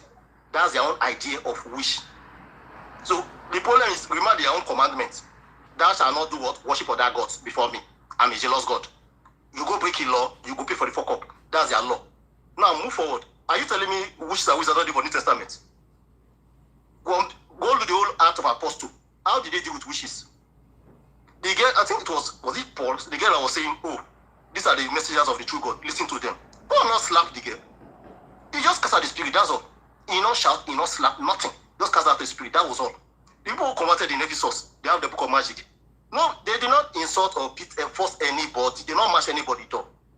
When they showed their power, they brought out their books of magic. They said, burn the book. They did not burn any human being. They did not burn any wish. So how come the people who handle whole book in their hand, you read all this thing, finish Act of Apostle, you go burn human being, say burn the wish, burn the wish, burn the wish. Who teaches they burn wish? Now book they burn inside the Bible. But outside the Bible, they burn wish. So where did you get it from? Now I said, before you say anything a Christian did, I better go back to the book. Where did he learn it from? Nowhere. So before you say Christianity did something, I beg, open the book. Where did he get that message from? Now, this issue, I can give you another example, a similar example. If you ask right now, this issue of convert or die, it's not Islam. It's started with Christianity, in quote. Emperor Theodosius, he did it in Africa. I repeat, the first Christian massacre. You will say it's Christian, no. But who told you? If people are now become Christian, dust your sandal and leave. That is the instruction inside the book. Outside the book, what did they do? He sent 2 legions to Africa, what you call Libya today. If I tell you the number of people they killed in Africa, because the emperor gave the order, convert or die. That was, I think, the second or the third emperor after Constantine himself. It was an area. Those who know it, they know what I'm about. The Iran heresy is one of them. But who read it will say, oh, Christians kill people to convert. Who gave you that message? Dust your standard and leave. So I said, it's still the same problem for having on the other side. This Boko Haram will pick up the book and say, this is what I read. The other one will come and say, no, you read that the wrong way. How about that the ISIS man pulpit will say, this is what I read in the book. Or now will come say, no, you don't read that the right way. He did the book or he don't read the book. That is the issue. Before you talk about interpretation, he did or he not did. They will not talk about that part too. It's always interpret. Don't be interpret. He did inside the book or he not inside the book. Start from that place. Because you can say certain things, it's not in the book. But the issue they are raising is inside the book or not. But nobody wants to talk about that issue. That's a question for another day. Now, another issue somebody raised earlier was this. And people have always been saying this. Oh, it's this modern age, Islam is having challenge, people are now having debates. If false, there have always been debates. Don't take my word. Type this. You can go ask Gok. Islamic debate on Mina. M-I-H-N-A. Mina. Read what happened. It was bloody 15 years. I said 15 bloody years over that debate. Is the Quran created or the Quran is uncreated? The Muslims here, they know what I'm talking about. The debate about Mina. Earlier, someone was talking about the school of jurisprudence, the Islamic, I'll say the Sunni 4 schools. One of them, Ambali. Go read what happened to Ambali doing Mina. A year when the Caliph dealt with him, he dealt with him thoroughly. Because of what? Debate. It was very, many people don't know that it was very bloody. But the problem was it. That was what Macron was raising earlier. It came from that debate. The political leaders, yes, you are an imam, we agree. But do you have control over both state and religion? Or you have control only over the state? That was the issue. Because they supported the issue called, they call it, I think, a Mutazila. That was what they supported. Why the journalist said no. We followed the original way of interpretation. Itihad. Yes, we the imams, we have higher reasoning. We have been trained to interpret. But you are political leader. We know you are a chairman, but you are not strong for this area. Wash your hand, come out. Basically, you're like Tinubu trying to interpret constitution. We have National Assembly and the judiciary. You are just the executive. They're your corner, we get a corner, but to work together. Basically, that is where that basis came from. It was the debate about Mina. Anybody can look this up. I think it was Al Wakili. That was his ended. We started with Al Makunu in I think 831 or either 831 or 841. That's where it started. But then with Ibn Wakili, that's where he ended it. That was where that issue came up. That religious leaders, the ulama, they have finance say, not the caliph. Yes, you are imam, but you not get finance say. It is that debate that brought that argument of the religion, the control state, or say the control religion. That's where it started from. It's not the religion itself. It was from that debate. Let me also say it's a political solution. Basically, that's where that it came from. It's not about the religion. It is men that agreed about that. Like I said, not me talking about, you can look it up. The debate about Mina. That's where it came from. Now, gradually there is an issue about this issue of funding. It was giving response to what I think it was a pitch for somebody that Lydia talked about earlier. The issue of funding. But we were talking about funding of Boko Haram. The issue of ISIS and Hamas. See, Hamas was not funded because of the Muslim group. No. They were funded because they don't want two-state solution. Israel did not want two-state solution. They funded Hamas to fight against PLO, Yasser Arafat group. Yasser Arafat group was the biggest group, so they funded Hamas for just that reason, to block PLO. That was why they funded it, not because they funded them to bring a fundamentalism who keep Book of Islam false. You can check it. Why did Israel fund Hamas from day one? It was going over that issue of to fight the politics. And still they are not to agree. Who control West Bank and who control Gaza? Two different areas. They succeeded. So basically, it has nothing to do. If you talk about the issue of ISIS, the target was Syria. Don't get it twisted. Israel are not inside the ISIS matter. They are there. How many times ISIS attack Israel? Oh, our biggest enemy, the great, you know, devil. How many times ISIS bomb Israel? How many times? But they pass there for treatment. Actually started from Iraq after Saddam was defeated. The point I'm making is the players in that they have their own targets. Iraq, Iran, Syria, they are all connected. It has nothing to do with religion. But the issue is, what is the basis of the argument? Is religion. You can argue that Boko Haram, they're angry about economic issues, they're angry about the dealt with their leaders. We agree. But what is the basis of the problem? Religion. That's why I said, the issues they are raising, is it inside the book or not? But people are shying away from it because they know once you start to go deep, there will be problem. I repeat, once you start to go deep, there will be problem. So everybody will watch here come out. Because if you talk, hey, you don't do blasphemy. You talk with the person knows I read Arabic. You don't give a book. You know that a chemistry textbook or a religious book, you don't know the difference. But if you put that book for grand, you don't shout.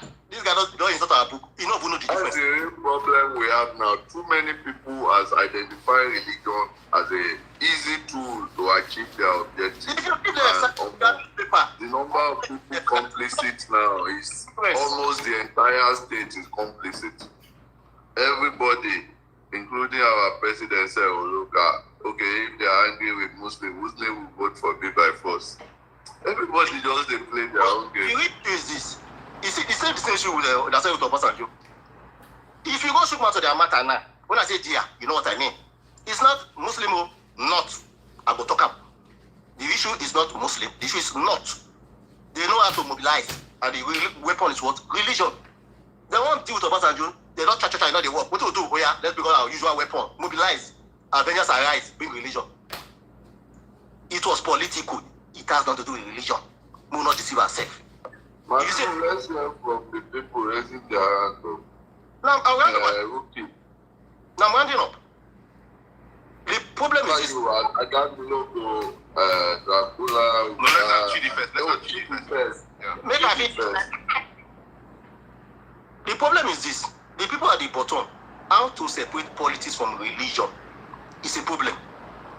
How to combine politics and religion, another problem. That's the real issue. That's why I said we are running away from the real issue.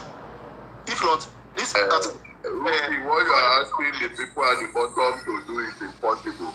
Because it's religion that gives them hope to keep enjoying poverty. You have to understand that. God will do miracle for you tomorrow. Somebody has said here that the religion is the first before the government. So how do you separate that? That is the issue I want to raise. I will end up at that point. In the 50s, many people don't know this. There was debate in Nigeria. Which God are we going to serve in Nigeria? I'm not joking. This happened in 52. Azikiwe and the others, they debated on this issue. Deadline passed. So end 3 p.m.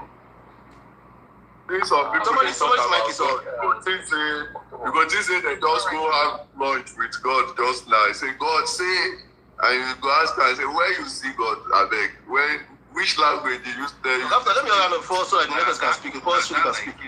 1960 before those people separate ways. 1960. No, why it was not before them. When I heard this story, I thought it was just bullshit. Azikiwe said they will worship the god Ra in Nigeria. Now Mokman is constitution. He said they should worship Ra. It's not. I heard that as not bullshit. Until I came across several sources. Not true. I mean, what are we going to worship in Nigeria? It came up. Go to the northern area. The father of Egumi was then the Grand Kadi. There is this issue of the same issue Yerima raised earlier. I will say later. We should have total in the northern region. What is Abelo say? Kia, I'm not agree. He was pushing for the religion to spread. He was told, yes, but that legal code, total implementation, cut over the. He said no. It was the status code that they maintained until Yerima issued in the 2000s. No, that was when they now brought penal code. The premier Sadana now used sense and said, no, we can't do Sharia. That's the point I'm making. He was very smart. He understands. This thing will cause problem. We do total. This is the concern of Uthman that put you. He will lose his power. He will have lost his power to the clerics that don't time. Now I say politics and religion, the balance. If you don't use your head, you will have issues. So this issue that they are talking about today, that religion, maybe court can do jihad. How come nobody court can do jihad? We must court. How come nobody talking about it? That's why I say he didn't know what he was doing when he went to make that agreement. But when he saw that these people, I will lose my power. He went to Goya and go and clear these people. But they see this. No, those guys. Forget the Molu Sharif matter. Those guys disturb. When they say policemen wear helmet. Are you aware of that case? When they follow police, they fight. We wear helmet, they say no go wear helmet. Buy ticket, they no buy ticket. Are you all right to carry for Nigeria? We have a big problem. People in some neighborhood doesn't not go school. They should not go school. The next thing involved there are doing. You know, it was a local issue before. That's why even when they will cash them, they say hand it over to state authorities. It was a local issue. Like just that, they don't already say these guys where they are moving. They are moving mad. What I am seeing, I did not know give people legitimacy. You need support now. The same way we do for Naya data. That's it, the same thing. But our leaders get sense. That's it, the same thing we do for Naya data now. But our leaders get sense. They balance the issue. Politicians need you. Yes. Biriki is right. Biriki, the reason why they couldn't wear helmets is, you know, their leaders, they have this gap, this head gap. So they had meetings, right? So this head covering, there's this scarf, I don't know what they call it, that if you're in that sect, you have to wear. And they use Okada to move. So there was a curfew, and then they started targeting the sect. And then they told them, you cannot be riding bikes without wearing helmets. So they wanted them to remove that thing, because that thing covers their head and covers their face. So you don't even know who is who. And then they said it's against their... So yes, it was a local back and forth with the police. So you see, I've read the history of a lot of countries, like for example, Turkey. If we're going to have some of these reforms that will drag northern Nigeria into whatever reform we want to do, whether bring children out of school, they should enroll in school en masse, they need a leader like Ataturk. They need a leader that will tell you that, okay, I understand religion is here, but we're going to put religion aside, and we're going to do what is right. That goodwill is what they need. If we cannot get the leader from the northerners, because I'm asking that letter must be of mental instruction. No person who cannot do anything. They will not conspire against you, they will remove you. But if they know say this person now our son, if they gather like minds, committee and push. But why that's what they try to do. Why that's the problem we have. But that's what they try to do. There is no leader that is widely acceptable. No. But and that's going to be a problem. Why is it closest to it? Why there? You know, so I think, so let's practicalize what you're saying, right? To solve the issue in the north, or to go the Ataturk way, what does it mean? Because Ataturk really decimated the institution. Ataturk is a lot of death. The people Ataturk killed, they never buried their cities for Tokyo. The population we get at 250 million, which will be easy. Sorry, but I might sound very, very. But what are we using this population to? If you check who they died in Nigeria top list, average lifestyle in Nigeria 54. So that means as we did like this now, at 54, after 54 like this, there is time bomb, you go die. Before 54, you don't die. That's what it means. Even Burkina Faso is still better than us. Niger is still better than us. We have 54.2, I mean 50.4. So who are we deceiving? What are we using all this large population to do? Let's be very sincere here. If you cannot move with modernity, let us know. And I have brought solution. When we divide Nigeria, una say no. Or you bring someone like Ataturk, una say no. Should we continue like this? Because this country is a time bomb. And all of you that are escaping, that are going to be preaching one Nigeria for me, don't come and preach that nonsense for me, because you have escaped. Now this problem you see where you run. You saw this problem, you ran away. You try to get your child another citizenship. So don't come and be giving me this story. I am in this country. I am seeing it. The solution is that we either go separate ways before this pattern. Because let me just tell you that if what happens in Nigeria right now, there's an uprising. Just know that we have about 30 million children that can be child soldiers. Know this and know this. 30 million children right now that if they get weapon, they get machete, they'll do the bidding of somebody that can just give them food. If you don't know this, no peace. But everybody's just looking at it like it's a normal issue. These 30 million children, they will still born, no? They don't have nobody is willing to confront the problem. We must confront this problem. These are problems that we must look in the eye and talk about. That's what's vexing me. You can talk about Christian genocide, but you cannot carry that energy and talk about out of school children. You cannot carry that same energy to fight out of school children, but you are so interested in Christian genocide. When I talk now, you tell me I'm trying to burn this nation down. The people that will burn this nation down are the 30 million out of school children that don't know left from right. They're the ones that will burn this country down. Well, no, they look sharp. No, but they don't want them to go to school now because they are reserve army. You're not getting this thing. Because there's no way you can explain to me that they're being reserve army. Because if you tell me you love your neighbor, you love the northerners so much, you love everything so much, you will give those 30 million children education.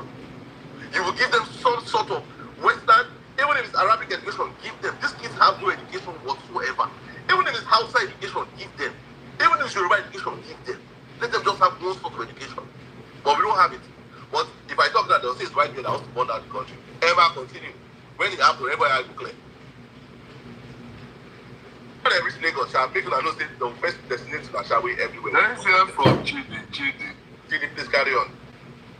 Okay, hi everyone. So my submission will be extremely short. It will not exceed 2 minutes. I promise. Can I go on? Yeah, go ahead. Oh, okay. All right. I am a Christian, and I feel it's important I add my voice. And I'm here to speak on the Christian genocide in Nigeria. What is genocide?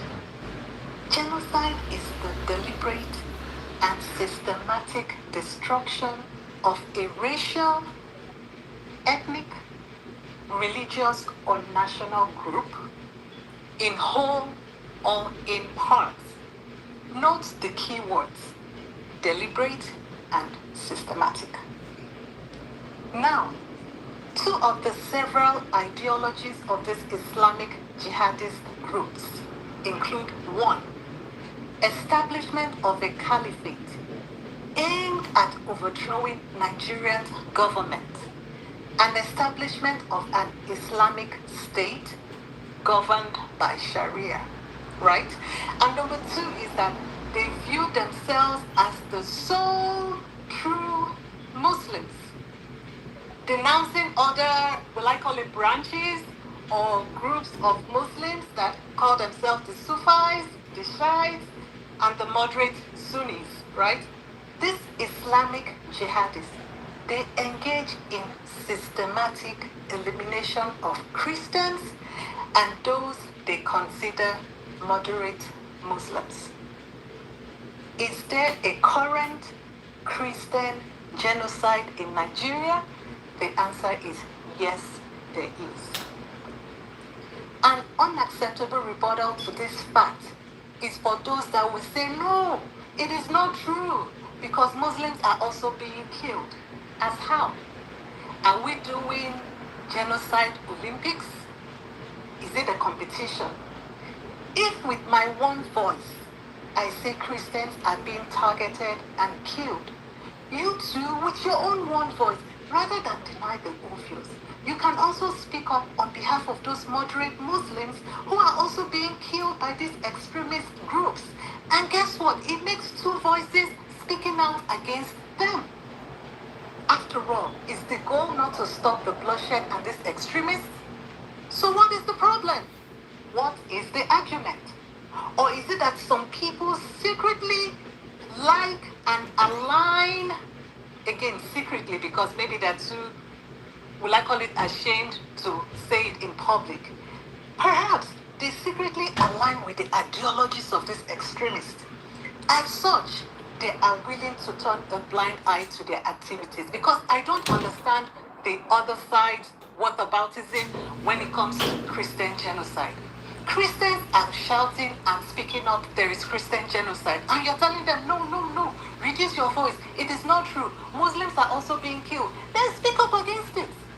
If you do not secretly align with the ideologies of these extremists, one of which is to establish a caliphate aimed at overthrowing and establishing an Islamic state in the country, why are you not speaking out?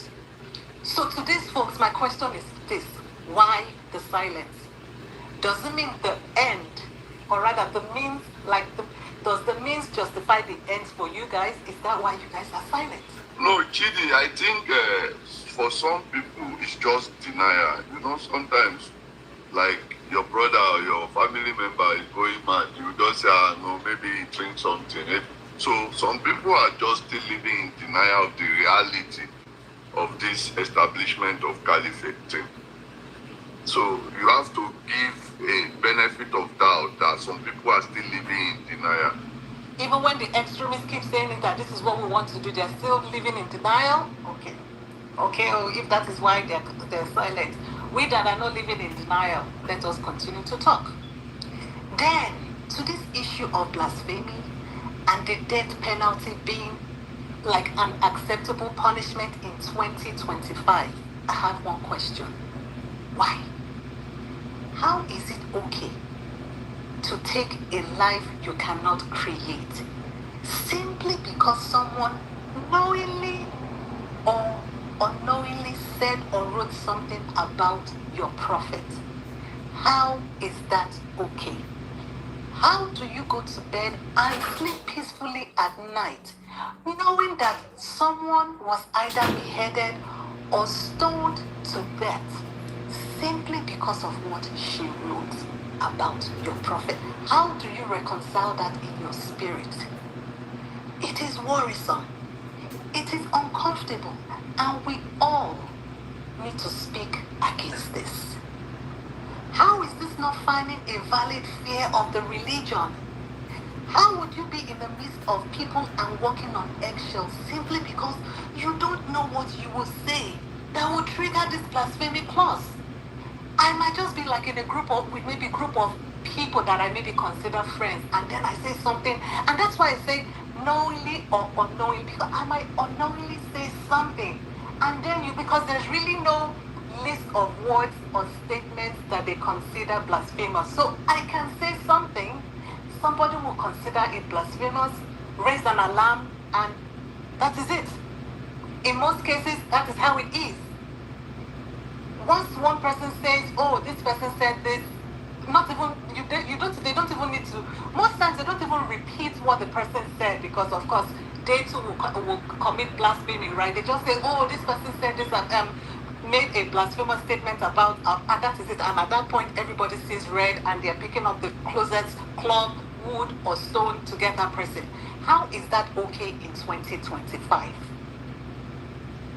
In summary, let us continue to speak out, my people. I beg you.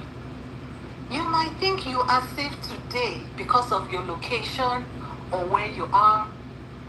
But remember, one of the ideologies of this Islamic jihadists is to establish an Islamic state governed by Sharia. Is this what you want for your country? I beg you people. I am taking this issue with the seriousness it deserves. And I employ listeners on this space. Please, and please, let us tackle this with the seriousness it deserves. Am I deluded into believing the United States is coming to save us, or that they will put boots on ground, or maybe arm Christians to fight for themselves? No. But if this international attention on the Christian genocide in Nigeria will lead to, one, shaming the Tinubu administration into doing the right thing by curbing insecurity, and two, the bill being proposed goes through and it leads to the naming, shaming, and sanctioning of the government officials, politicians, or governors sponsoring or financing these religious extremist groups, then, my brothers and sisters, it will all be worth it in the end. So I implore you guys, let's keep talking, let's not keep quiet. Thank you. Well said. I love that. I love that submission. Very good. But I have a question though. Why do you people too not want to defend yourself? You just want to be crying. I cannot kill. I don't get the bank. No, when you say defend yourself, what do you want everyone to pick up arms? If I say defense is not the way out for Victor, but you don't go back to your original self. It's going to be anarchy if everybody pick up arms. Peter Corpus here. Just like the guy went on. They don't take violence by day. Don't be violent.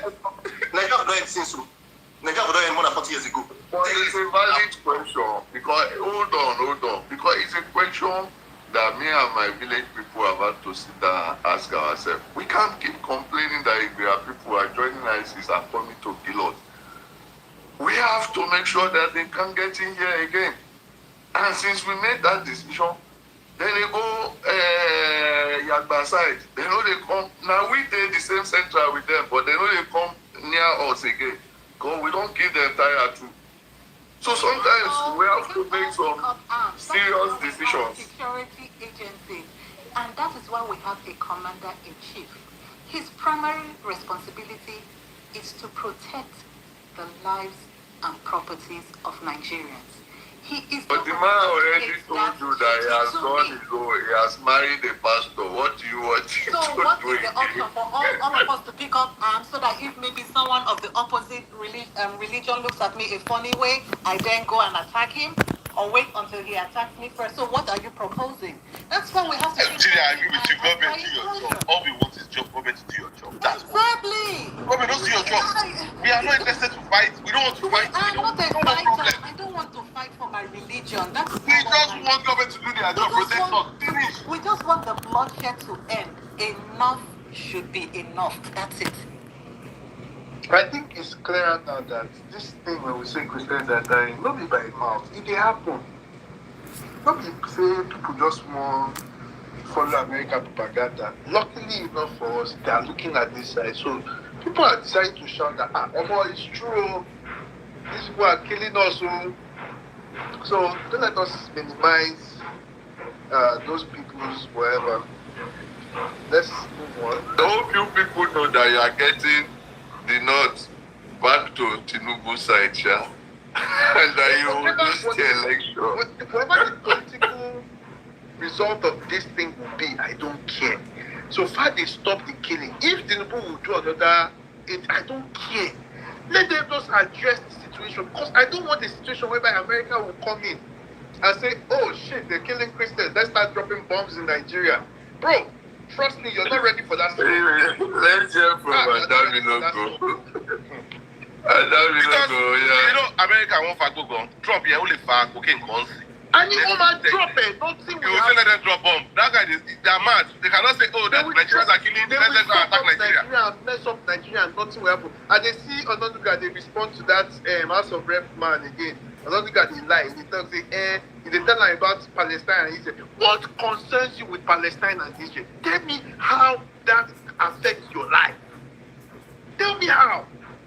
I don't know. Ayo, you should know that we know how to shout in the afternoon and go and beg at night. So don't worry about that. Adamino go. Yeah. Dracula. Make I talk now. I never talk for this place since. Dracula, no, Dracula. Adamino go to never talk. Make Dracula go there, Adamino. No, I've already spoken now. Dracula go. Alright, thanks. Good evening, everyone. So, Shejari, and see, I've even tried to remember the things.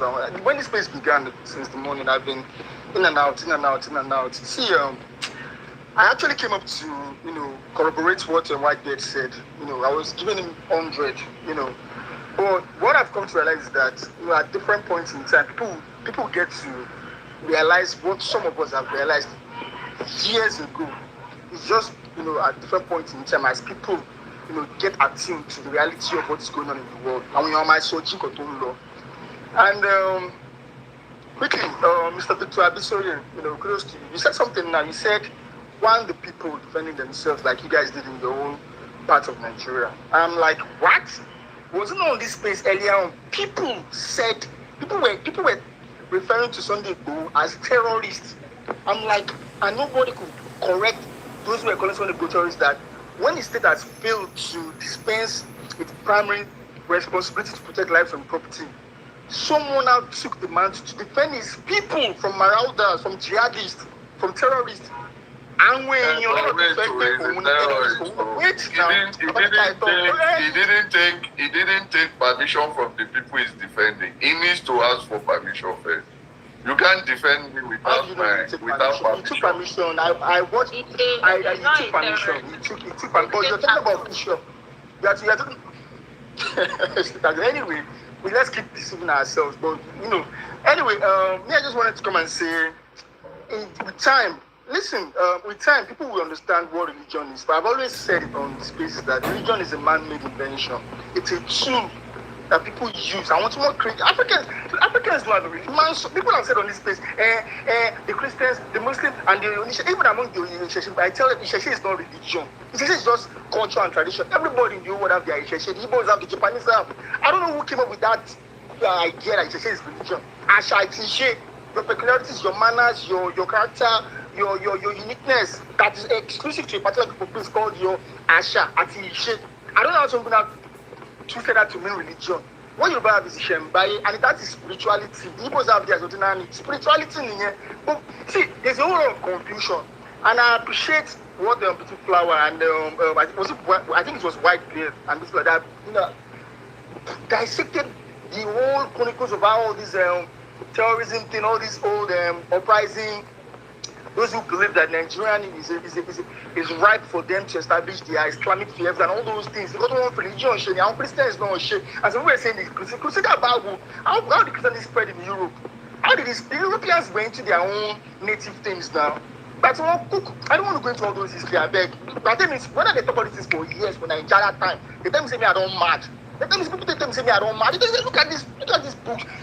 When people came and give us all these things, they never for once said, okay, the laws of celestial mechanics, the laws of aerodynamics, let them translate them to our languages. In religion, not as a language, but look at them too. And We tell you guys to understand what's going on now. See, everything that they do for this Western religion, now Greco-Roman paganism, people do it. The names of the days of the month, the names of the days of the weeks, everything. The planet they are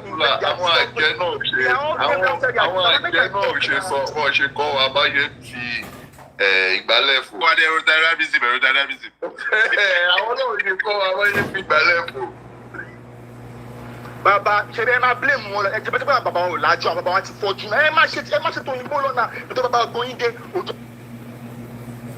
Akula, calm down. Those Baba Bidu, calm down. White bed, now your mentor is this, so BF and white bed. Now don't get them. No, see. Okay, he has some point. He's right about this thing. Some point. Wait, okay. I will turn down. Wait, okay.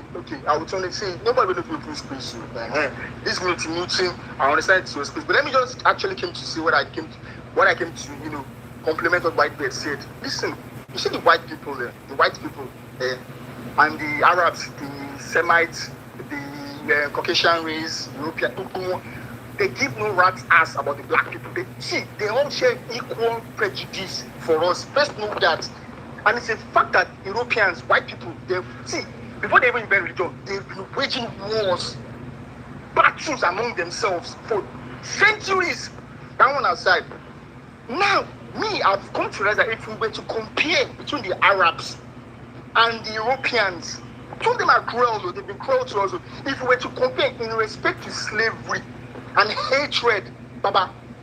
See, Arab is the ones the European did to us, and translated the slave and all those things, is nothing compared to what Arabs did. You guys go and check Don Children. That guy, there was a time he came to Africa, he was campaigning like, why are still black Arabs selling slaves in Africa, in Sudan, in Mauritania? You think all these things that is going on in Nigeria, you think it doesn't have a direct link to trans-Saharan, trans-Indian slavery? It has. That's why I came to just say, when White was saying that at the end of the day, the Americans, the white people, they gave black man that liberty to fight for their right, the civic right movement, and all how they abolish slavery and all those things. But me, I would say after they've had their own field, that they thought to develop Europe at America, no more slavery. The Arabs still continued. Like someone said, but when even abolish slavery in the Arab world, people don't even know Bazaar. There's Bazaar in Nigeria now, Bazaar, GB, grocery Bazaar. Bazaar is where black slaves were being auctioned. What are they about their books? When I did my trade, I did shed tears. I said, I didn't want to do this religion, this Arab religion. They were castrating blacks. They were castrating. Wait now. Baba, wait. If you go to you say what? If you go to America, you see African American. Yes, I agree. I acknowledge that they went through a lot of nasty experiences. I understand. And for one man to go saying that the other people were doing this and that, I mean, see, eventually, black man get right to live America. Everyone will go abroad. I beg, which Arab people do we have African Arabians today? They were all turned to eunuchs. Go read this. There are a lot of books on it. Go read this. Blacks were marched across distance of land on their legs, barefooted. Some would die on the road. The way they treat, there are books that document all these things. The thing is just that the white supremacists today, they're in charge of the world, and they use Christianity to achieve their global grasp of the world economy. So they can afford to say they can afford to be, I won't say those, they can afford to be relaxed about, because they have the powers and everything and the armament. If any war breaks out, this is the contention that these Arab people are using their own man-made invention to religion to establish too. I don't know why it's been global dominance. When religion will have to be shaped, but our Africans people just don't get it. They just don't get it. You guys are caught between Christians, Muslim, Christian. How much they even help? I like what White Bird said. What is this by population? Yes, 200 something million. To speak, to speak. I need the wood. They prove that Mr. Victor just told me, but we have it in Nigeria. We import to people. Just imagine. So what solution is, and I've been saying it, let everybody just amicably, see, this thing will be work. Make everybody go pay Papa name. And doesn't mean anyone is stressing anybody away. You still there where you are. The Yoruba man in Calabar land, the German in Yoruba land, you will still be there. So the constitution will like they did in Yugoslavia. So now. They've said it on this. They've said it on Spaces on Twitter that these guys are contesting the legitimacy of the Nigerian government, regardless of the administration. What we go week when they achieve caliphate at last 1804. Someone was saying that they are sponsoring all these jihadists. She now we go sponsor Madam Fodio or the one that came before him in those parts of Israel. Shall we go sponsor jihadi and on? But thanks for I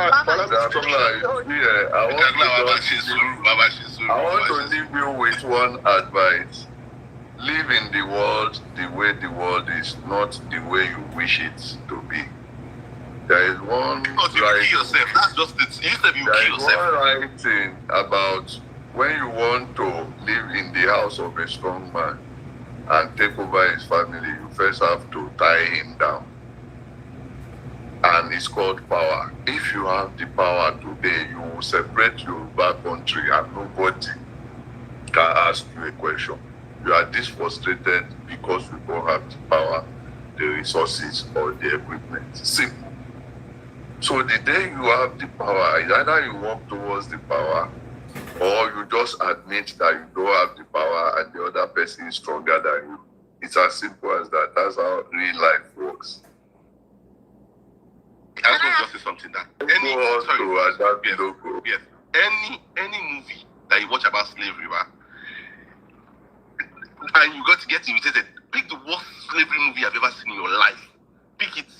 Just think about the worst one you've ever seen in your life. Slavery was 10 times what they did in that movie. Just that it's so brutal that they cannot even show it on TV.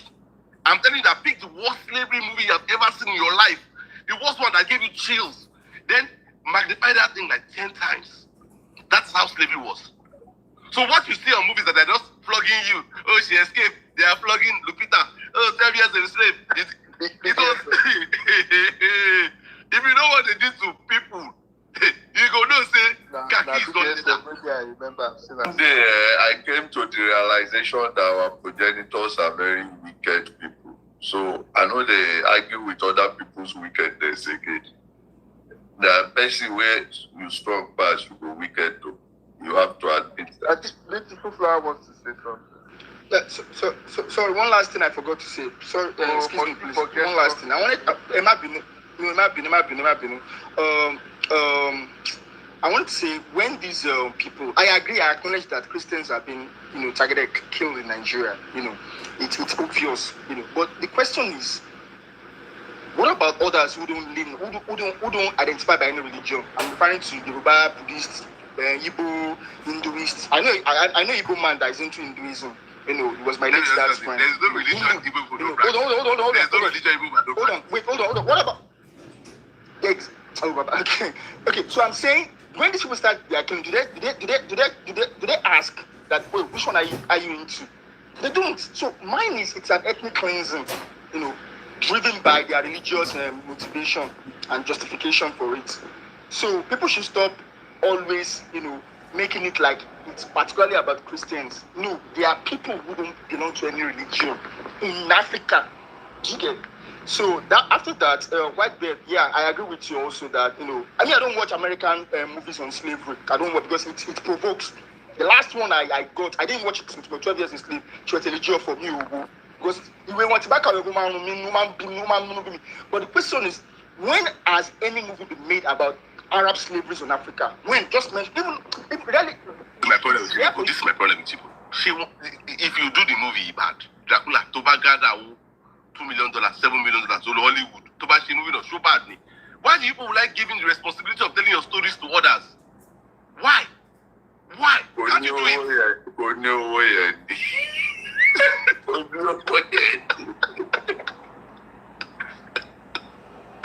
Please go and tell your stories. Stop telling people to tell your stories for you. If you tell people to tell your stories for you, they will produce rubbish for you. So you have to tell your stories authentic. That's why I appreciate when Yoruba guys go on Netflix. Maybe the story might not be accurately accurate, but there's a version of the story that is out there for people to see. At least I can point my child now. Go and look at Bashorunga. It's a Yoruba movie. It might be totally historical, but there is something out there for them to see. So it's not a white man's responsibility to tell your story. You have to learn how to tell your stories. And we as Africans need to encourage our storytellers. That is what we need to know. Because this idea that we like outsourcing everything I be outsourced in Africa. There's nothing we want to do.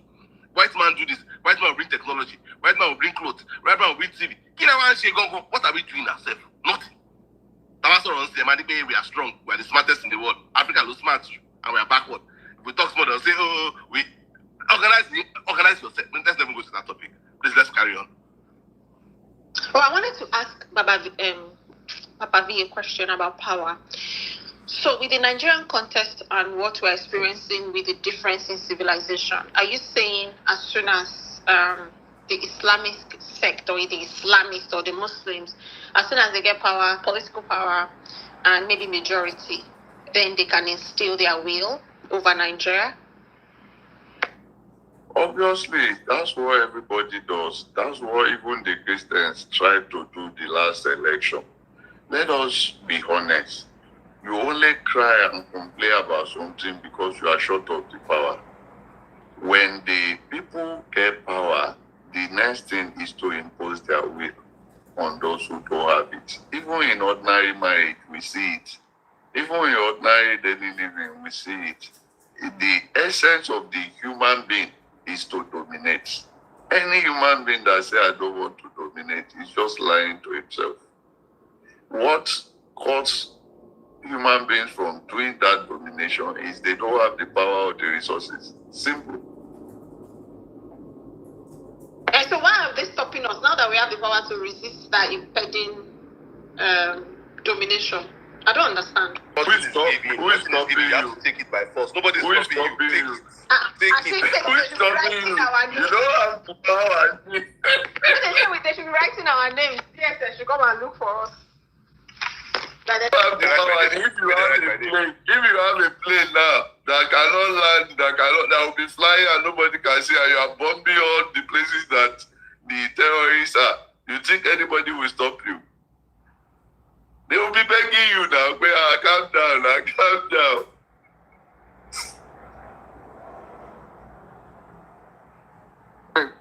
The co-host and the host, I think you people should have a kind of I think I can do that, right? People. Don't advise us. We're using our power. If you don't like it, drop. That's power.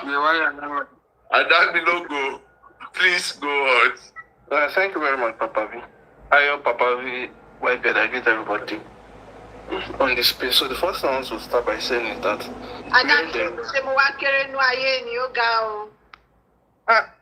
sorry. I said I greet everybody now. Yeah, no vex. Where are everybody? Who are we? Yeah, beautiful flower. So I greet beautiful flower. I greet Biruki. I greet everybody. So I just want to start by saying when there is no justice, anarchy becomes the order of the day. And the only reason why people will have to go and take up arms against whatever is happening is because government has failed them. So that's first I want to say. And we don't even need the likes of Ted Cruz and the rest of them to come out and speak